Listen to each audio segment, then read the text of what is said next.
यस्य भवद्भक्तजनतिहन्तुः पितृत्वमन्येषु अविचार्यतूर्णं स्तम्भे अवतारगतम् अनन्यलभ्यं लक्ष्मीनृसिंहं शरणं प्रपद्ये। श्रीमते श्रीलक्ष्मीनृसिंह दिव्यपादुका सेवक श्रीवंशटकोपश्री नारायण यतीन्द्रमहादेशिकाय नमः। श्रीमते श्रीवंशटकोपश्री रंगनाथ यतीन्द्रमहादेशिकाय नमः। அனைவருக்கும் நமஸ்காரங்கள். திரும்பவும் உங்க எல்லாரையும் சந்திக்கிறதுல ரொம்ப மகிழ்ச்சி அடைகிறேன். இன்னைக்கு ஒரு சந்தர்ப்பம் நமக்கு லக்ஷ்மி அஷ்டோத்தர சதநாம மகத்துவம் அதை பத்தி பார்க்க இருக்கோம். ஒவ்வொரு திருநாமத்துக்கும் என்ன மகத்துவம் அப்படிங்கிறத பார்க்க இருக்கோம். அதுக்கு முன்னாடி இந்த லக்ஷ்மி சோஸ்திரம் நிறைய மகான்கள் பண்ணியிருக்கா, நிறைய ஆச்சாரியர்கள்லாம் பண்ணியிருக்கா. அதில் வந்து ஆலந்தார் அப்படிங்கிறவர் சதுஸ்லோகிங்கிற ஒரு இதில் பண்ணியிருக்க ஸ்லோகத்தில் அது 4 ஸ்லோகம் தான்.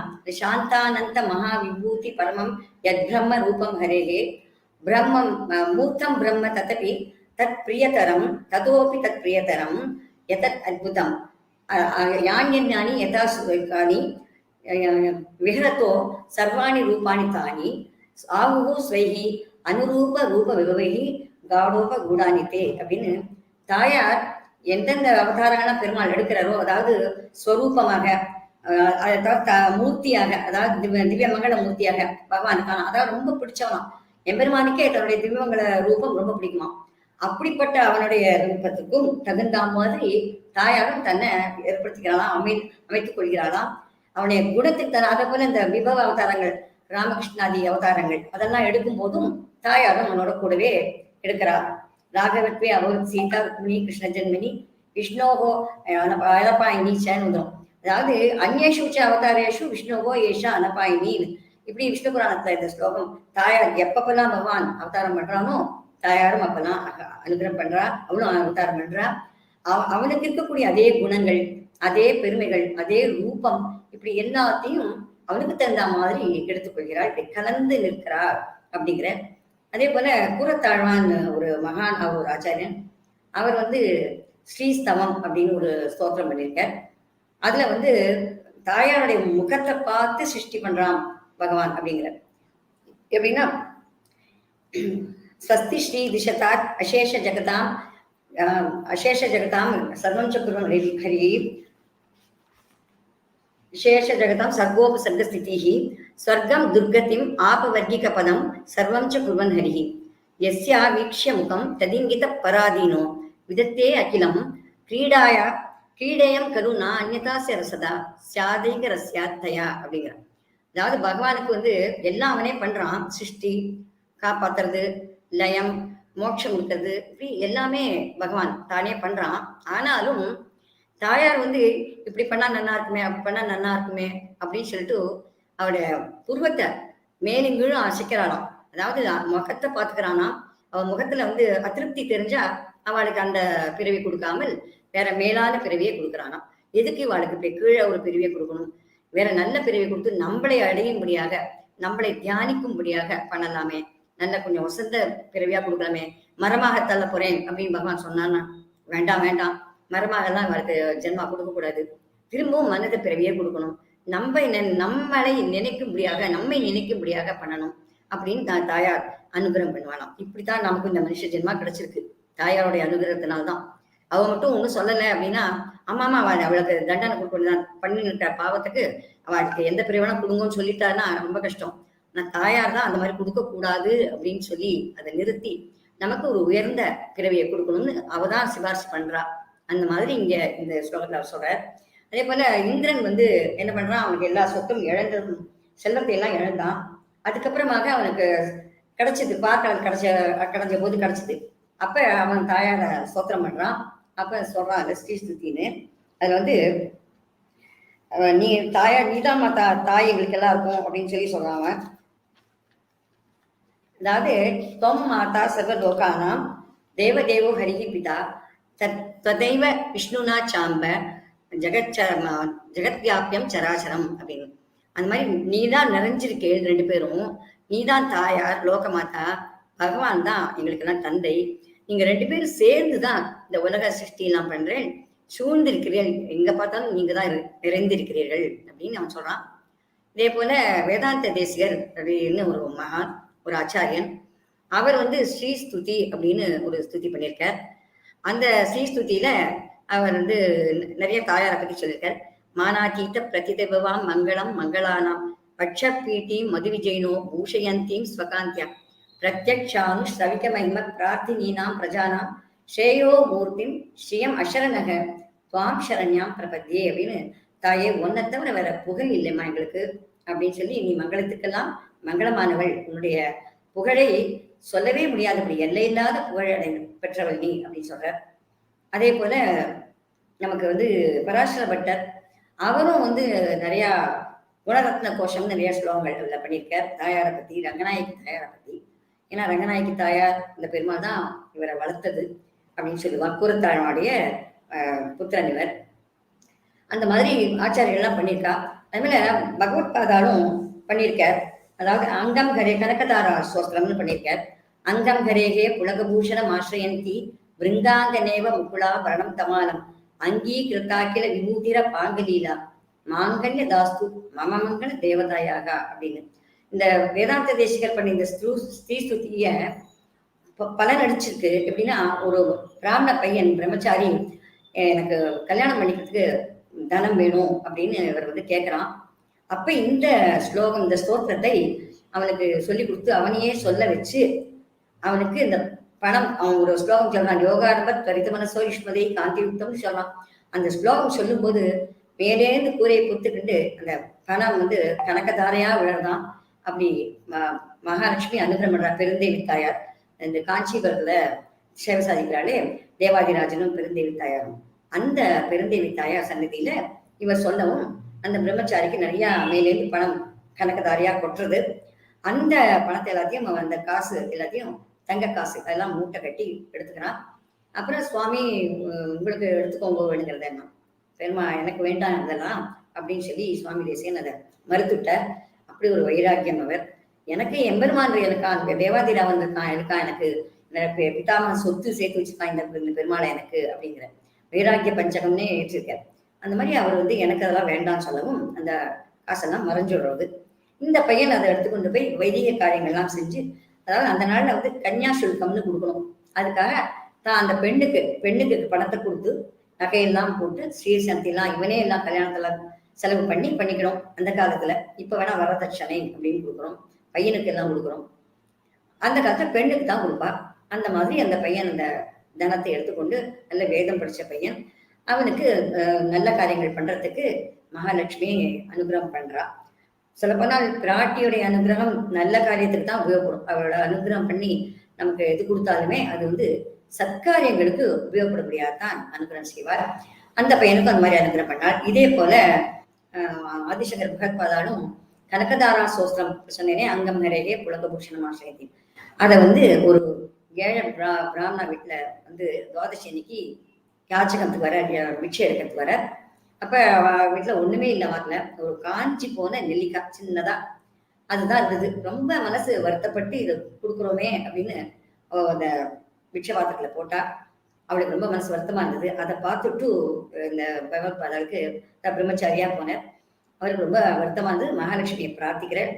அப்படி பிரார்த்திச்சுன்னதும் அந்த நெல்லிக்காய் எல்லாம் அவளுக்கும் அந்த கனகதாரையா கொட்டித்து, தங்க காசு அவள் வீட்டுல நிறைய கொட்டித்து, அவள் அதை வச்சு நல்ல சமிருத்தியா எல்லா காரியங்களும் சத்காரியங்கள்லாம் செஞ்சு வந்தா அப்படின்னு சொல்லுவா. இப்படி பல மகான்கள் ஆச்சாரியர்கள்லாம் ஸ்லோகங்கள் ஸ்தோத்திரங்கள்லாம் பண்ணியிருக்கா மகாலட்சுமி பேர்ல. அந்த பலனும் அடைஞ்சிருக்கா. அவெல்லாம் அந்த சோஸ்திரத்தை சொல்லி பலனும் அடைஞ்சிருக்கா. வேதாந்த தேசிகர் சொன்ன சோஸ்திரத்தை அந்த பையனையுமே சொல்ல வச்சார். ஏன்னா தான் சொன்னாதான் பலன் கிடைக்குமோ, எங்கேயாவது இவர் சொன்னா பலன் கிடைக்கும் போல இருக்கு அப்படின்னு மற்றவர்கள்லாம் நினைக்க கூடாதே அப்படிங்கிறதுக்காக அந்த பிரம்மச்சாரி பையனுக்கு சொல்லி கொடுத்து அவனையே சொல்ல வச்சு அந்த பலன் அவனுக்கு கிடைக்கும்படியாக, அந்த ஸ்தோத்திரத்துக்கான பலன் அவனுக்கு கிடைக்கும்படியாக செய்தார். இப்படி பல மகான்கள்லாம் செஞ்சிருக்கா, அந்த ஸ்தோத்திரங்கள்லாம் பண்ணியிருக்கா. இருந்தாலும் நடைமுறையில் நமக்கு பாராயணத்துக்கு அப்படின்னு நம்ம எடுத்துக்கிறது இந்த பரமசிவன் பார்வதி தேவி கிட்ட சொன்ன இந்த லக்ஷ்மி அஷ்டோத்திர சதநாமம் 108 திருநாமங்கள் தாயாரோடது. அதுதான் நம்ம பாராயணத்துக்குன்னு இப்ப நடைமுறையில வச்சுட்டு இருக்கோம். ஏன்னா அது திருநாமங்கள் மட்டுமே இதுல மற்றதுலலாம் தாயாரை பத்தி நிறைய விபவங்கள், அவருடைய வைபவங்கள் எல்லாம் சொல்லப்பட்டிருக்கு. இந்த திருநாமங்கள் மட்டும் ஒரு திருநாமங்கள் இல்லை. இதுவுமே அவருடைய கல்யாண குணங்கள், அவ என்ன செய்தாலோ செய்கைகள், அவருடைய லீலைகள் என்னென்ன அவன் செய்தா அதெல்லாம் பத்தியும் நமக்கு இந்த பேர் வந்து நமக்கு விளக்குறது சொல்றது. நமக்கு அந்த பேர்ல அத்தனை இருக்கு, விஷயங்கள் இருக்கு, வெறும் பேர் இல்லை. அதே போலதான் பெரியாழ்வார் சொல்றார், ஸ்ரீதரன் என்ற எட்டக்கால் தம்மண்ணை நரகம் புகாள் அப்படி, நாரணன் தம்மண்ணை நரகம் புகாள் அப்படிங்கிற. அது எதுக்கு குழந்தைகளுக்கு பெருமாள் தாயார் பேரை வைக்கிறோம் அப்படின்னா, அந்த குணத்துல கொஞ்சமாவது இந்த குழந்தைக்கு வரும். ரெண்டாவது, நம்ம கூப்பிடும் போது எத்தனை முறையோ கூப்பிடுவோம் அந்த குழந்தையோட பேரை. இப்ப வந்து கமலா அப்படின்னு பேர் வச்சோம்னா கமலான்னு எத்தனையோ முறை கூப்பிடுவோம். நம்ம தனியா பாட்டு ஜெபம் பண்ணணுங்கிறது இல்லை. அதனால இதெல்லாம் நிறைய புண்ணியம் சேரும். இப்ப அந்த குழந்தைகளையும் நம்ம வந்து வெய்யாம திட்டாம இருப்போம் நாசியமா. ஏன்னா தாயார் பேர் வச்சிருக்கோம், பெருமாள் பேர் வச்சிருக்கோம், அதனால நம்ம அதிகமா வெய்யக்கூடாது, குழந்தைகளை திட்டக்கூடாது அப்படின்னு அன்போடு வளர்ப்போம். அந்த குழந்தைகள் நமக்கு இந்த பேர் வச்சிருக்கா, நம்ம இந்த மாதிரி நடந்துக்கணும் அப்படின்னு தெரிஞ்சு அந்த குழந்தைகளும் அது போல நடந்துக்கணும். அதனால நமக்கு அந்த குழந்தை நடந்து குழந்தைலாம், அதனால நம்ம பெருமாள் தாயார் பேரை வைக்கணும். இதுல எத்தனை பேர் வச்சிருப்பீர்கள். இப்ப நாம அந்த பேருக்கான விளக்கத்தெல்லாம் அனுபவிக்கலாம். கமலா அப்படின்னு இந்த இதுல வருது அஷ்டோத்திர சதநாமத்துல. கமலா அப்படிங்கிறது வந்து பகவான் வந்து தாயார விரும்பி பெற்றானாம். அது என்ன அப்படிங்கிறத பார்க்கலாம். பிருகு மகரிஷி போன்ற மற்ற ரிஷிகள் எல்லாரும் யாகம் பண்றதுக்கு உட்கார்ந்துட்டா. அப்ப அவளுக்கு இந்த பலன் எந்த தெய்வத்துக்கு கொடுக்கணும், எந்த தெய்வத்தை அடையும் இந்த பலன், நம்ம யாகம் பண்ற பலன் அப்படிங்கிறத அவள்லாம் யோஜனை பண்ணிட்டு இருந்தா. ஒருத்தருக்கு ஒருத்தர் பெரிய சர்ச்சை நடக்கிறது. ஒருத்தர் பிரம்மாங்கிறா, ஒருத்தர் விஷ்ணுங்கிறா, ஒருத்தர் சிவன்கிறா, இப்படி ஒருத்தரா ஒண்ணு சொல்லிட்டு இருக்கா. அதுக்கப்புறம் பார்த்தா பிருகு வந்து தைரியமானவா வாழலாம். ரிஷிகள்லாம் அப்படின்னா பெருமாளையே சபிச்சுடக்கூடியவா. அவளுக்கு அத்தனை ஒரு தைரியம் உண்டு. சபிச்சா கூட பெருமாளும் அதை ஏத்துக்கக்கூடியவன். அதாவது பக்தர்களுடைய வாக்கு பொய்யாகக்கூடாது, ரிஷிகள் வாக்கு பொய்யாகக்கூடாது அப்படிங்கிறதுக்காகவே பகவான் அந்த சாபத்துக்கு உட்பட்ட மாதிரி நடந்துப்பான். அதனால அவன் ஒன்றும் பண்ணாது, அவனுக்கு ஒண்ணுமே ஆகாது. இருந்தாலுமே அந்த உலகத்துக்கு தெரியணும் இல்லையா, பெருமாளுக்கு கூட இந்த சாபம் விடாது, பெருமாள் கூட அனுபவிக்கிறார் அப்படின்னு. அதனால அப்படி இப்ப இங்க பிருகு விட்டு நீ போய் 3 லோகத்தையும் போய் தேடினுவார். எல்லா இடத்துக்கும் போய் யார் வந்து நமக்கு இதுக்கான பலனை அடையக்கூடியவர்கள் அப்படிங்கிறத தெரிஞ்சுன்னு வாங்குவோம் அப்படின்னு அனுப்புறான். பிருகு போறார். இருந்து முதல்ல சத்தியலோகம் போறார். சத்தியலோகம் போனா அங்க சரஸ்வதி வீணை வாசிச்சுருக்கான். அந்த கானத்துல இசையில அப்படியே மயங்கி தாளம் போட்டுட்டு உட்காந்துருக்கார் இவர். இவர் வந்தது கவனிக்கல. இவர்கிட்ட சத்தம் போடுறார். அந்த வராங்கிறதெல்லாம் இந்த பணியாளர்கள்லாம் சொல்றான் அங்க இருக்கிறவாலாம். ஆனா அதெல்லாம் எதுவுமே அவர் காதல இல்லை, கவனமே இல்லாம இருக்கார். இவருக்கு வந்தது கோபம். இப்படி வந்தவாளை லட்சியம் பண்ணலையே, நாம வந்திருக்கோம் சொல்லியும் உபசரிக்கலையே அப்படின்ற கோபம் அவருக்கு. உடனே சபிச்சுடுறார். என்ன சபிக்கிறாருன்னா, உனக்கு கோவிலே இல்லாம போகணும், உன்னை யாரும் பூஜிக்க கூடாது, உலகத்துல உனக்கு கோவில் கிடையாது அப்படின்னு சொல்லிடுற. கோவிலே இருக்கக்கூடாது உனக்கு அப்படின்னு. அதே மாதிரி இப்போ நமக்கு எங்கேயுமே பிரம்மாவுக்கு கோவில் இல்லை. ஏன்னா பிரம்மாவுக்கு கோவில் கூடாதுன்னு சொல்லிட்டார். ஆனா புஷ்கரம் அப்படிங்கிற ஒரு திவ்ய தேசத்துல இருக்கு, ஒரு கஷேத்திரத்துல. அங்க தண்ணீரே பெருமாளாக, நீரே பெருமாள், அங்க நீரையே பெருமாளாக அங்க பாவிச்சுப்பா அந்த ஊர்ல. அது மாதிரி இருக்கிற இடத்துல மட்டும்தான் பிரம்மாவுக்கு கோயில் இருக்கு. அதற்கு பிறகு வேற எங்க இருக்குன்னு அப்படி எனக்கு தெரியாது, யாருக்காவது தெரிஞ்சா சொல்லலாம். அந்த மாதிரி பிரம்மாவுக்கு கோயில் இருக்கக்கூடாதுன்னு சொல்லிட்டார். அடுத்து இங்கேருந்து கைலாசத்துக்கு போனார். கைலாசத்துல பார்த்தா அவளுக்கு நாட்டிய போட்டி 2 பேருக்கும், பரமசிவனுக்கும் பார்வதிக்கும். அதுல கவனமா இருக்கா, யார் ஜெயிக்கிறது அப்படிங்கிறதுல. அந்த போட்டா போட்டியில இவர் வந்ததையே கவனிக்கல. இவர் சத்தம் போட்டு பாக்குறார், கூப்பிட்டு பாக்குறார். ஆனா எதுவுமே அவ காதுல விழல. இவருக்கு வந்ததே கோவம் அதிகமாச்சு. இப்ப கோவம் டபுள் மடங்காச்சு. உடனே என்ன சொல்லிட்ட, அவனுக்கு உருவமே இல்லாமல் போக கிடவுது, லிங்கமா தான் எல்லாரும் வழிபடணும் அப்படின்னு இவர் சபிச்சுட்டார். அதனாலேயே இப்போ பார்த்தா கோவில்கள்ல லிங்க ரூபமாக மூலவரை எல்லாரும் சேர்க்கிறார். அடுத்து வந்த இவ்வளவு கோபம் இப்ப ஜாஸ்தியா இருக்கு. இந்த கோபத்தோட இப்ப ஸ்ரீவைகுண்டம் வர்றார், அதான் காரி வைகுண்டம். அங்க வர்றார். வந்தாக்க அங்க இவர் படுத்துட்டு இருக்க. மகாலட்சுமி காலை வருடி விட்டுட்டு இருக்கா, பாத சேவனம் பண்ணிட்டு இருக்க. இவர் நல்லா சுகமா தூங்கிட்டு இருக்க. நல்லா காலை பிடிச்சி விட்டா தூக்கம் வராதா, நல்லா தூங்கிட்டு இருக்க ஆதிசேஷன் மேல. இவருக்கு வந்ததே கோபம் எட்டி உதச்ச மார்பு. நான் அங்கேருந்து இவ்வளவு தூரம் நடந்து வந்திருக்கேன், கால்கள்லாம் நொந்து போய் உங்களுக்கு நல்லா பாத சேவனம் பண்ணி விட்டுருக்கா மெத்து மெத்துன்னு, நல்லா தூக்கம் வருது, நான் எப்படி கஷ்டப்பட்டு வந்திருக்கேன் அப்படின்னு சொல்லிட்டு இவர் காலால உதைச்சதும் அந்த கால் அப்படியே பிடிச்சுக்கிறார் பெருமாள். பிடிச்சுக்கிறார். ஐயோ, இப்படி உங்களோட கால் நோகும்படியா ஆயிடுத்து, என்னுடைய மார்பிலையும் நிறைய அஸ்திரங்கள்லாம் பட்டு போர் எல்லாம் புரிஞ்சு நிறைய பானங்கள்லாம் பட்டு எனக்கும் இந்த இடமெல்லாம் ரொம்ப அப்படியே கரடு முரடா இருக்கும். அதனால நான் அவர் பிளாஸ்டிக் சர்ஜரி எல்லாம் பண்ணிக்கல. அதனால நீங்க உங்க கால் பட்டா நிச்சயமா குத்தி இருக்குமே, உங்களுக்கு துன்புறுத்தி இருக்குமே, ஐயோ பாவம் அப்படின்னு சொல்லி பிடிச்சு விடுறார். பிடிச்சு விடுறதோட இல்ல, பக்கத்துல லட்சுமியை பாக்குறார். பார்த்துட்டு வெந்நீர் எடுத்துன்னு வா, உத்தரம் கொடுக்கணும் அப்படிங்கிற. அவளுக்கு எத்தனை கோபம் வரும். ஏன் அப்படின்னா அவ அந்த இடத்துல இருக்கா. அவளுடைய திருமார்புல, பகவானுடைய திருமார்புல அகலகில்லேன் இளையம் என்று அலர்மேல் மங்கை உரை மார்பா நிகரில் புகழாய் உலகம் மூன்றுடையாய் நிகரில் முனிகணங்கள் விரும்பும் திருவேங்கடத்தானே புகழொன்றில்லா அடியேன் உன் அடிக்கீழ் அமர்ந்து புகுந்தேனே அப்படிங்கிற. அதாவது உனக்கு திருவடி கீழே நான் வந்து புகுந்திருக்கேன், அதாவது சரணாகதி பண்றேன். மற்ற பெருமாள்லாம் விட்டார், இங்க வந்து ஸ்ரீனிவாசனை திருவேங்கடமுடியான சரணாகதி பண்றார். ஏன்னா ஸ்ரீனிவாசன் திருமார்புல மகாலட்சுமி இருக்கலாம் அகலகில்லேன் அப்படின்னு. அப்படி அகலகில்லேன்னு இருக்கக்கூடிய இந்த மகாலட்சுமி இவர் திரும்பி பார்க்கிறார், அங்க இல்லை. மகாலட்சுமி கிளம்பி போயிட்டாங்க. இவ எங்க போனார் தெரியலையே. இவருக்கு இந்த ரிஷிக்கு காலெல்லாம் ஒத்தடம் கொடுத்து அனுப்பிச்சுற. இந்த ரிஷியும் ரொம்ப திருப்தியா ரொம்ப சந்தோஷமா வந்து இவனுக்கு தான் கொடுக்கணும், விஷ்ணுவுக்கு தான் கொடுக்கணும், நாராயணனுக்கு தான் இந்த பலனை கொடுக்கணும் அப்படின்னு சொல்லிட்டு எல்லா ரிஷிகள்கிட்டையும் சொல்லி இந்த யாகங்கள்லாம் ஆரம்பிச்சு பண்ணிட்டு பண்றா. இங்க மகாலட்சுமிக்கு வந்ததே கோபம். தன்னை வந்து அவமரியாதை பண்ண அந்த ரிஷிய இவர் வந்து சொல்லாம ஒன்றும் சொல்லாம பிடிச்சு விடக்கூட இல்லை. பிறகு வெந்நீர் கொண்டு வா, ஒத்தடம் கொடுக்கணும்னு சொல்ற. எத்தனை ஒரு தைரியம் இருக்கு. நான் என்ன கேட்டா அவ்வளவு அலட்சியமா, நான் இருக்கிற இடம் அப்படி ஒரு அவமரியாதை பண்ணக்கூடிய இடமா, நான் என்னன்னா அவமரியாதை பண்ணக்கூடிய ஒரு தெய்வமா அப்படின்னு எல்லாம் இவளுக்கு கோபம். அதனால கிளம்பி போயிட்டா, சொல்லாம கிளம்பி போயிட்டா. கிளம்பி போனா இவரும் அங்க எப்படி இருக்க முடியும், லட்சுமி இல்லாமல் இவரால் இருக்கவே முடியாது, ஒரு க்ஷணம் கூட இருக்க முடியாது. அதனால வந்துட்டார். இவரும் தேடின்னு வர, நடுக எல்லா உலகம் பூரா தேடின்னு வர. அப்ப பாதாள லோகத்துக்கும் போய் தேடின்னு வர. இப்ப கூட கும்பகோணம் திருக்குழந்தையில பாதாள ஸ்ரீனிவாசன் அப்படின்னு ஒரு சந்நிதி இருக்கும், அங்கேயும் தேடின்னு வந்திருக்க பெருமாள். அதனால அந்த நினைவாக அங்க ஒரு சந்நிதி இருக்கு, அங்க பெருமாள் இருக்கார். ஒரு பெருமாளையும் தாயாரையும் சேவிச்சு பிரதர்ஷனமா வரும்போது அந்த இடத்துல ஒரு திண்ணை மாதிரி இருக்கும். அந்த திண்ணைக்கு கீழே படிகள் இறங்கி போய் உள்ளுக்குள்ள சேவிக்கணும் அவரை. அந்த மாதிரி பாதாள ஸ்ரீனிவாசன். அங்க பார்த்துட்டு அங்கேயும் மகாலட்சுமி இல்லை, வரல அப்படின்னதும் உடனே திருச்சானூர் அப்படிங்கிற திவ்யதேச திருப்பதிக்கு வர. அங்க பத்மசரஸ் அப்படின்னு இருக்கு. அந்த பத்மசரஸ்ல இவர் உட்காந்து தியானம் பண்ற, தவம் பண்ற. எப்படி மகாலட்சுமி தான் இவரை அடையறதுக்கு தவம் பண்றான்னா, இவருமே மகாலட்சுமியை அடையறதுக்கு தவம் பண்றார். இப்படி மகாலட்சுமி அடையறதுக்கு இவர் தவம் பண்ணாருன்னா நாமெல்லாம் என்ன பண்ணணும், எவ்வளவு தவம் பண்ணணும் அவள் அடையறதுக்கு. அப்படி இவர் தவம் பண்ணி ரொம்ப வருஷம், எத்தனை வருஷமே சொல்ல முடியாது, அப்படி ரொம்ப வருஷம் ஆச்சு.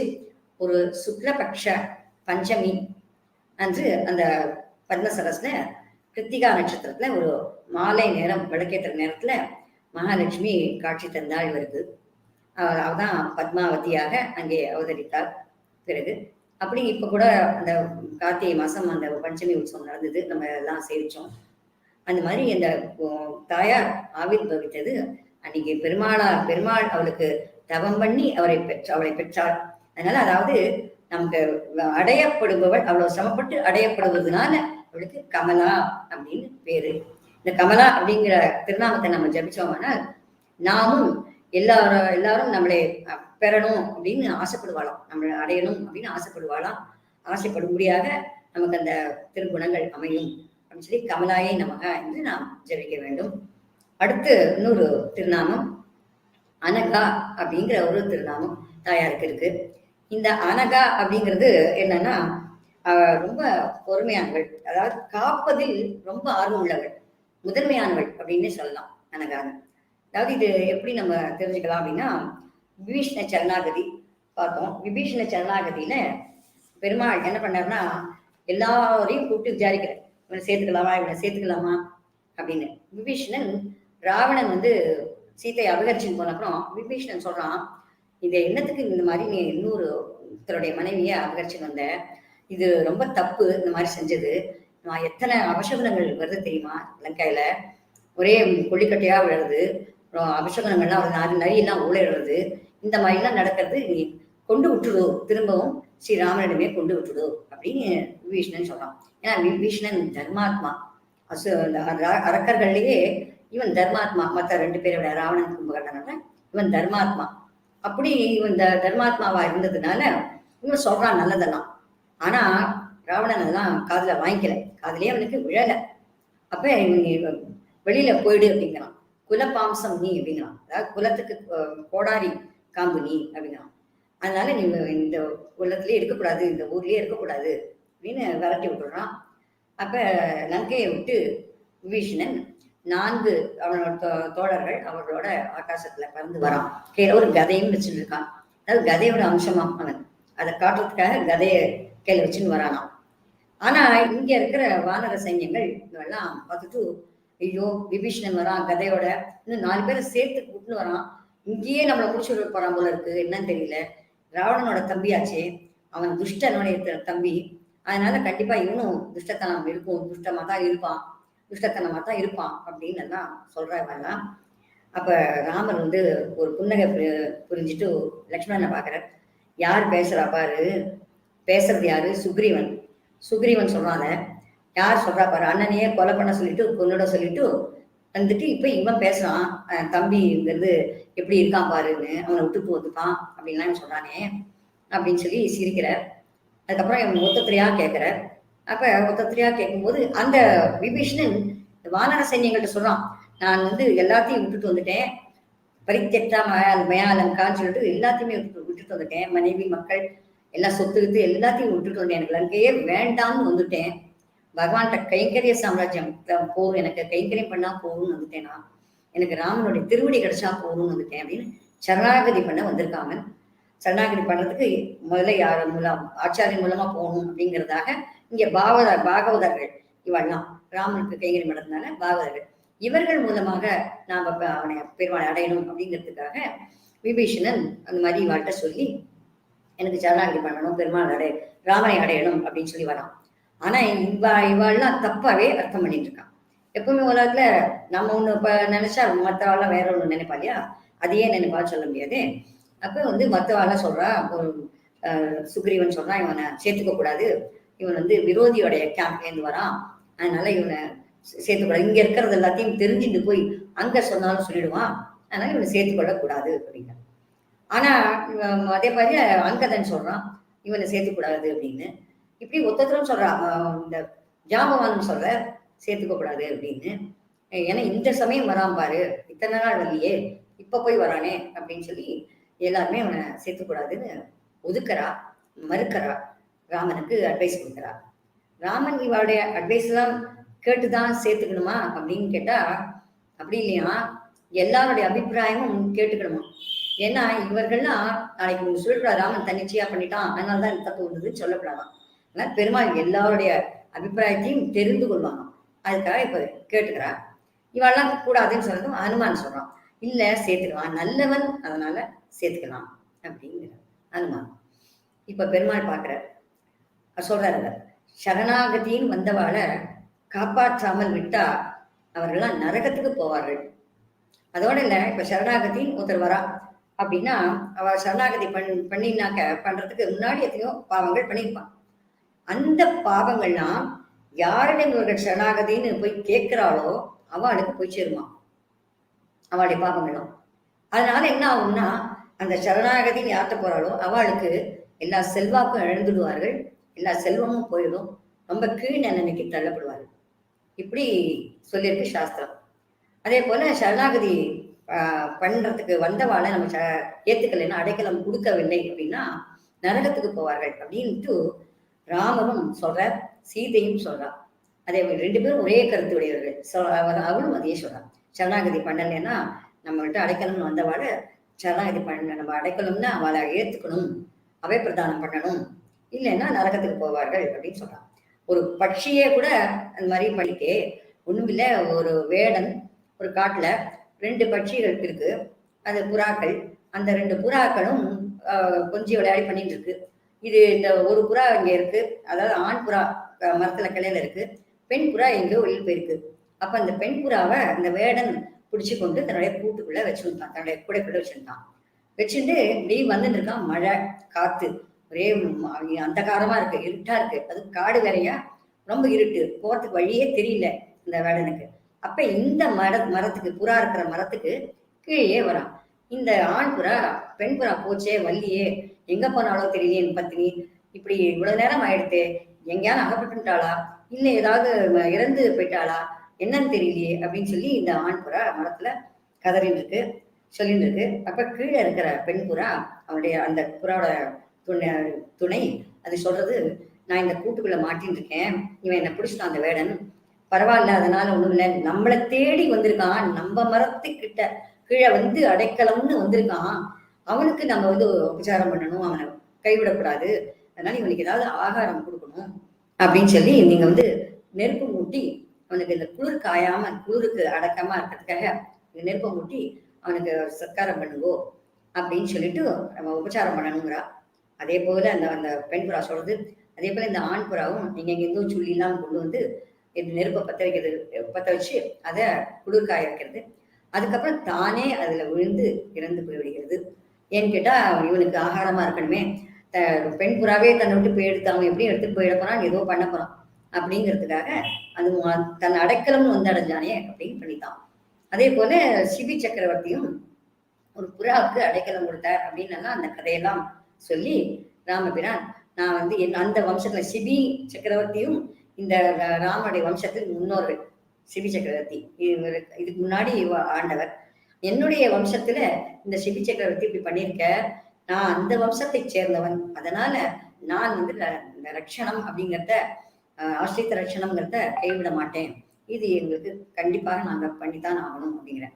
அதோட இல்லை, இந்த சிபி சக்கரவர்த்தியோட இந்த வரலாறெல்லாம் தெரிஞ்சுட்டு தான் இந்த வம்சத்தில் நாம அவதாரம் பண்ணணும் அப்படின்னே பெருமாள் விரும்பினானாம். அதனால இந்த சூரிய வம்சத்தில் என் பெருமாள் ராமனாக அவதாரம் பண்ணார். இப்படி எல்லாம் சொல்லிட்டு நான் வந்து கண்டிப்பாக இவனுக்கு அபயப்பிரதானம் பண்ணுவேன் அப்படிங்கிறான். சக்கரதேவ பிரபன்னாய தவாஸ்மீதிச்ச யாச்சதே அபயம் சர்வ பூதேபியோ ததாமி ஏதத் விரதம் மம அப்படின்னா, என்னுடைய விரதம் அது. எந்த ஒரு ஜீவனாக இருந்தாலும், ஆணாக இருந்தாலும் சரி, பெண்ணாக இருந்தாலும் சரி, அது பறவையாக இருந்தாலும் சரி, யாரா இருந்தாலும், படிச்சவனாக இருந்தாலும் சரி, படிக்காதவனாக இருந்தாலும் சரி, யாரா இருந்தாலும், பணக்காரனோ ஏழையோ யாரா இருந்தாலும் சரணாகதின்னு வந்தால் அவர்களை நான் கைவிட மாட்டேன் அப்படின்னு ராமன் சொல்றான். அதனால இவன் என்ன சொல்றான், அனுமன் சொன்னா நல்லவன் அப்படிங்கிறதுக்காகவும் ராமன் இவனை சரணாகதி பண்றேன், இவனை அடைக்கலம் வந்தவனை நான் ஏத்துக்கிறேன்னு சொல்லல. அதே போல சுக்ரீவன் இவன் கெட்டவன் சேர்த்துக்கூடாதுன்னு சொல்றதுக்காகவும் அவனை தள்ளுபடி பண்ணல.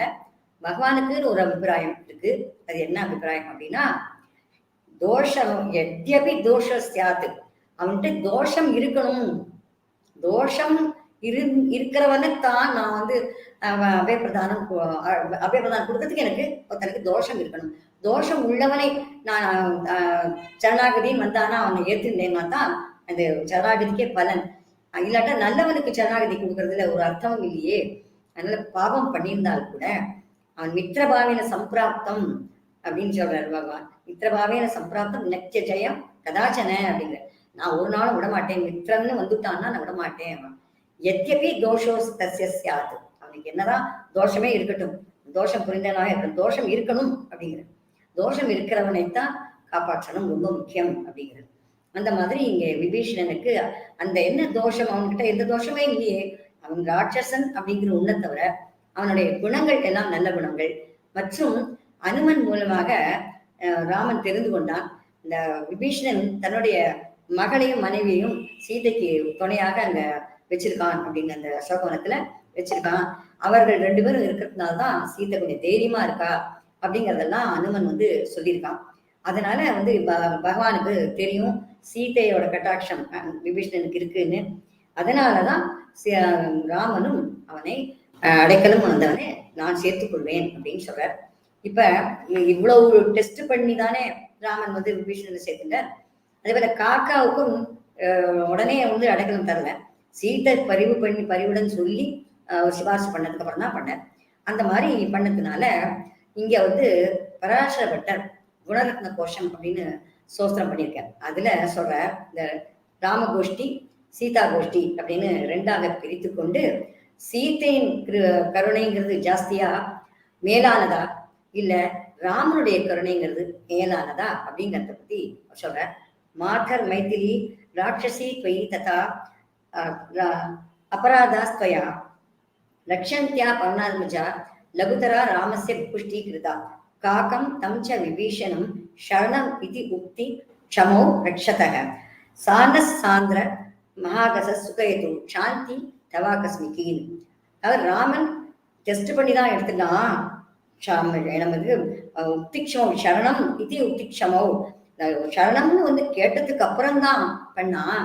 ஆனா சீதை அப்படி இல்லை. ராட்சசிகள்லாம் சரணம்னே கேட்கவே இல்லை, அபயம்னு கேட்கவே இல்லை. அத்தனை கொடூரமா பேசினா. ராவணன் வந்து வந்துட்டு போனதும் உன்னை வந்து இணங்கலைன்னா குருடுவோம் அப்படின்லாம் சொன்னா. இப்படி அவளை துன்புறுத்தினா, வார்த்தைகளால துன்புறுத்தினா. அவ உயிரையே மாய்ச்சிக்கிறதுக்கு ரெடியா இருந்தா போனா. அந்த சமயம்தான் அனுமான் உயிரை கொடுக்கக்கூடிய அனுமானாகத்தான் எல்லாருக்கும் உயிரை கொடுத்தவன்னு அனுமான் அப்படிதான் சொன்னேன். ஏன்னா வாயு புத்திரன் இல்லையா, மூச்சு இருந்தாரு, காத்து இருந்தாதானே நமக்கு மூச்சு விட முடியும், மூச்சு இருந்தாதானே நமக்கு பேச்சு. அந்த மாதிரி இந்த அனுமான் இருந்ததுனால்தான் பரதனுக்கும் உயிர் வந்தது, ராமனுக்குமே உயிர் வந்ததுன்னு சொல்லணும். ராம லட்சுமணனுக்கும் உயிர் வந்தது, சுக்ரீவனுக்கும். அதனால்தான் அதே மாதிரி சீதைக்கும் பிராணனை கொடுத்தான் இந்த வாயுபுத்திரன் அப்படின்னு சொல்லணும். அந்த சீதைக்கு ஆஸ்வாசம் பண்ணி, இல்லம்மா சீக்கிரமே ராமன் வந்துடுவான், உன்னை வந்து ரட்சிப்பான், நான் போய் சொல்றேன் அப்படின்னு சொன்னதும், நான் 1 மாசத்துக்கு மேல பொறுக்க மாட்டேன், ஜீவிக்க மாட்டேன் அப்படிங்கிறத சொல்லி அனுப்புறான் ஹனுமனிடம். அப்ப இந்த ஹனுமன் ஜெயிச்சதுக்கு அப்புறமாக, ராவணனை ஜெயிச்சதுக்கு அப்புறமாக அங்க போய் சீதையிட்ட ஹனுமனே போறான். ஏன்னா ஹனுமன் தான் பரிச்சயம் அவளுக்கு, மற்ற வானரங்கள்லாம் அவளுக்கு தெரியாது, பார்த்ததில்லை. அதனால இந்த ஹனுமனே அனுப்புற. ராமன் போய் சீதையிடம் சொல்லுது. சீதையிடம் போய் இவர் சொன்னதும், இந்த மாதிரி ராமன் ஜெயிச்சுட்டார் அப்படின்னு சொன்னது, ராவணனை சம்ஹாரம் பண்ணிட்டார் அப்படின்னு சொன்னதும் சீதைக்கு ஆனந்த கண்ணீர்ல பேச்சே வரல, ஆனந்தத்துல. அப்புறம் அவ சொல்றா, உனக்கு என்ன செய்வேன், நான் கையிரண்டி கூப்பிட்றான். இதை தவிர அஞ்சலி பண்றதா ஒன்றும் எனக்கு கொடுக்கறதுக்கு இல்லையே அப்படிங்கிறான். அதுக்கப்புறம் சொல்றா, உனக்கு என்ன வரம் வேணுமோ கேளு, தரேன் அப்படின்னு. அதுக்கு ஹனுமான் சொல்ற, இந்த ராட்சசிகள்லாம் நசிக்கப்படணும்னு பாக்குறேன், அப்படியே நசிக்கிறதுக்கு கொண்டுடணும் அத்தனை பேரையும், உங்களை என்ன பாடுபடுத்தினா அப்படிப்பட்ட வாழெல்லாம் சும்மா இருக்கக்கூடாது அப்படின்னா. அதுக்கு தாயார் சொல்றா, அவளெல்லாம் கொல்லக்கூடாது, அவள்லாம் வந்து ஏதோ ஒரு எஜமானன் சொன்னதுக்கு பேச்ச கேட்டா, அம்பு வேற எய்தவன் வேற, இவாளை போய் நம்ம நோகலாமா? அது அவளுடைய குரூரம்ங்கிறது அவளுடைய இயல்பு, இயற்கை ஜாதி ஸ்வரூபம் அது. அதனால அவ அப்படி இருக்கா, ஜாதி குணம் அது, அவ அப்படி இருக்கா, அவளுடைய குணமே அதுதான்.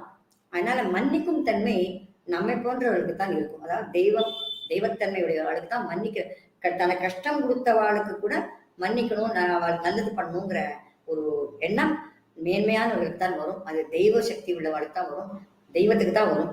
அதனால நீ வந்து அது மாதிரிலாம் சொல்லலாமா? இப்ப ஒரு சேதனன் பாவம் பண்றான், பெருமாள் தண்டிக்கணுங்கிறார். அப்ப தாயார் அதனால தண்டிக்க கூடாது, எத்தனையோ பேர் பாவம் இருக்கா அப்படிங்கிறார். சொல்றா இப்போ அனுமாட்ட, பாபானாமா சுபானாமான்னு சொல்லி யார் தான் பண்ணல தப்புன, கஷ்டின் அபராத்தியத்தி, என்ன கஷ்டின் அபராத்தியத்தி அப்படின்னு கேட்டான். யார் தான் தப்பு பண்ணல அப்படிங்கிறான். நீயும் தப்பு பண்ணிருக்க, நானும் தப்பு பண்ணிருக்கேன், ராமனும் தப்பு பண்ணியிருக்கான் அப்படிங்கிறான். ராமன் என்ன தப்புமா பண்ணார் அப்படின்னு கேட்கிறார். நான் மான் கேட்டேன் தெரியும், மகானை பக்கத்துல வச்சுட்டே மானுக்கு ஆசைப்படலாமா? அப்ப என்ன சொல்லியிருக்கணும், மானுக்கெல்லாம் ஆசைப்படாத சீதை, இதெல்லாம் வேண்டாம் அப்படின்னு சொல்லியிருக்கணும் இல்லையா? நான் சொன்னேன்னா உடனே அவர் போகணுமா அப்படின்னு கேட்டோம். அப்ப நீங்க என்னவா தப்பு பண்ணேன்? ஒரு பகவான் பக்கத்துல வச்சுட்டு நான் வேற ஒண்ணுக்கு ஆசைப்படுறேனே, அது தப்பு இல்லையா அப்படிங்கிறான். இப்ப நாமே பெருமாள் சன்னதிக்கு போறோம், தாயார் சன்னதிக்கு போறோம், பெருமாள் தாயாரை பார்க்காம வேற அவ என்ன பண்ணி போட்டுட்டு இருக்கா, இவ என்ன வாங்கிட்டு இருக்கா அப்படிங்கிறத நம்ம பார்த்து அதை பத்தி பேசிட்டு இருந்தோம்னால் கோவிலுக்கு போறதுக்கான பலனே இல்லை, அது பயனே இல்லை. அதனால பகவான் விட்டுட்டு வேற விஷயங்கள் பேசக்கூடாது அப்படிங்கிறது தான் இதுல இருந்து நமக்கு தெரியறது இந்த தத்துவம். அப்ப அவ சொல்றா, நான் வந்து மானுக்கு ஆசைப்படலாமா, அதனால நான் பண்ண தப்புங்க. சரிம்மா, நீங்க 2 பேரும் தப்பு பண்ணேன், நான் என்ன தப்பு பண்ணேன் அப்படிங்கிற, எங்க கதையை நீ கேட்டு இருக்க பத்தியா, அப்படியான்னு, அதுவே நீ பண்ற தப்பு அப்படின்னு சொல்றான். நாங்க பண்ண பாவத்தை விட நீ பண்ற பாவம் தான் அதிகமாகும். யார் வந்து ஒருத்தரை பத்தி ஒருத்தர் கெட்டதா சொல்றாளோ அவளை சொல்றவாளை விட கேட்கிறவாளுக்கு தான் பாவம் அதிகம் அப்படிங்கிற. அந்த மாதிரி இதெல்லாம் சாஸ்திரம் நமக்கு சொல்றது. அப்படி சொல்லும்போது இவ சரி அந்த மாதிரி ராட்சசிகளுக்கு நான் அபயம் கொடுக்குறேன்னு சொல்லிட்டேன். நான் திருஜட சொப்பனத்துல வந்து ராமன் வந்து ஜெயிக்கிற மாதிரி கண்டு விட்டாள். அதனால அதை இவள்கிட்ட மகிழ்ச்சியோட சொல்றா, சீதே நீ கவலைப்படாதே, கண்டிப்பாக ராமன் வந்து ஜெயிச்சுடுவான் அப்படின்னு. அதனால இவளுக்கு அந்த சந்தோஷம். அப்பவே இவ முடிவு பண்ணிட்டா, சொல்லிட்டா திருஜட கிட்ட, நான் காப்பாத்துறேன், ஒருத்தருக்கும் ஒன்றும் ஆகாதபடி நான் பாத்துக்கிறேன் அப்படின்னு. கணவனிடம் சொல்லாமலே இவன் நான் காப்பாத்துறேன்னு சொல்ல முடியுமா? இப்ப நாமளா இருக்கோம், ஒருத்தர் வரா நம்ம வீட்டுக்கு வந்து தங்குறேங்கிறா, நான் ஒரு எனக்கு எங்கேயும் போக முடியாது, உங்களோடய நான் இருக்கேங்கிறா. நம்ம உடனே சரி என்னுடைய வந்து இருங்காலேன்னு சொல்ல முடியுமா? கணவனை கேட்காம சொல்ல முடியுமா? நம்ம சொல்ல முடியாது. ஆனா தாயா இருக்காளே, நித்திய அஜாத நிகிரகாம் அனுகிரகமயம் வந்தே நித்தியம் அஜாத நிகிரகாம் அப்படின்னு. தண்டனைனாலே என்னன்னே தெரியாதவள் அனுகிரகம் பண்றதுக்கு யாருடைய பர்மிஷன் தேவையில்லை. இவளே சொல்றா, சீதையே சொல்றா, எனக்கு தண்டிக்கிறதுக்கு ராமன் என்னிடமிருந்து ஆணை வரவில்லை, அதனாலதான் ராவணா நீ பழிச்சிருக்க, இல்லாட்டா நான் உன்னை பஸ்மாருமா பண்ணிப்பேன், பஸ்மமாவே பண்ணிருக்கேன் உன்னை. ஏன்னு கேட்டா எனக்கு ராமனிடமிருந்து ஆணை வரவில்லை, நீ தண்டிச்சுடுன்னு சொல்லல. தண்டிக்கிறது பகவானுடைய இயல்பு, அவனுடைய டியூட்டி. என்னுடைய டியூட்டி காப்பாத்துறது, கருணை காட்டுறது. அதனாலதான் நான் ஒன்றும் பண்ணாம இருக்கேன்னு சொல்றான் சீதை. அந்த மாதிரி இங்கே தாயாருடைய கிருபை மேலானதாக தெரியறது நமக்கு. அதைத்தான் இங்க வந்து பராசரப்பட்ட சொல்ற, மாதர் மைத்திலி ராட்சசி பொய் ததைவ அபராதாத்வயா ரக்ஷந்தியா பவனாத்மஜா லகுதரா ராமஸ்ய கோஷ்டி கிருதா அப்படிங்கிறது. ராமஸ்ய கோஷ்டிய லகுதராவா பண்ணிட்டான். அந்த மாதிரி காக்கம் தம்ச விபீஷணம் சரணம் இது உக்தி ஷமோ ரக்ஷத. அவெல்லாம் சரணம்னு வந்து கேட்டப்புறம் தான் நீ வந்து ரட்சிக்கிறேன் அப்படின்னு சொல்ற.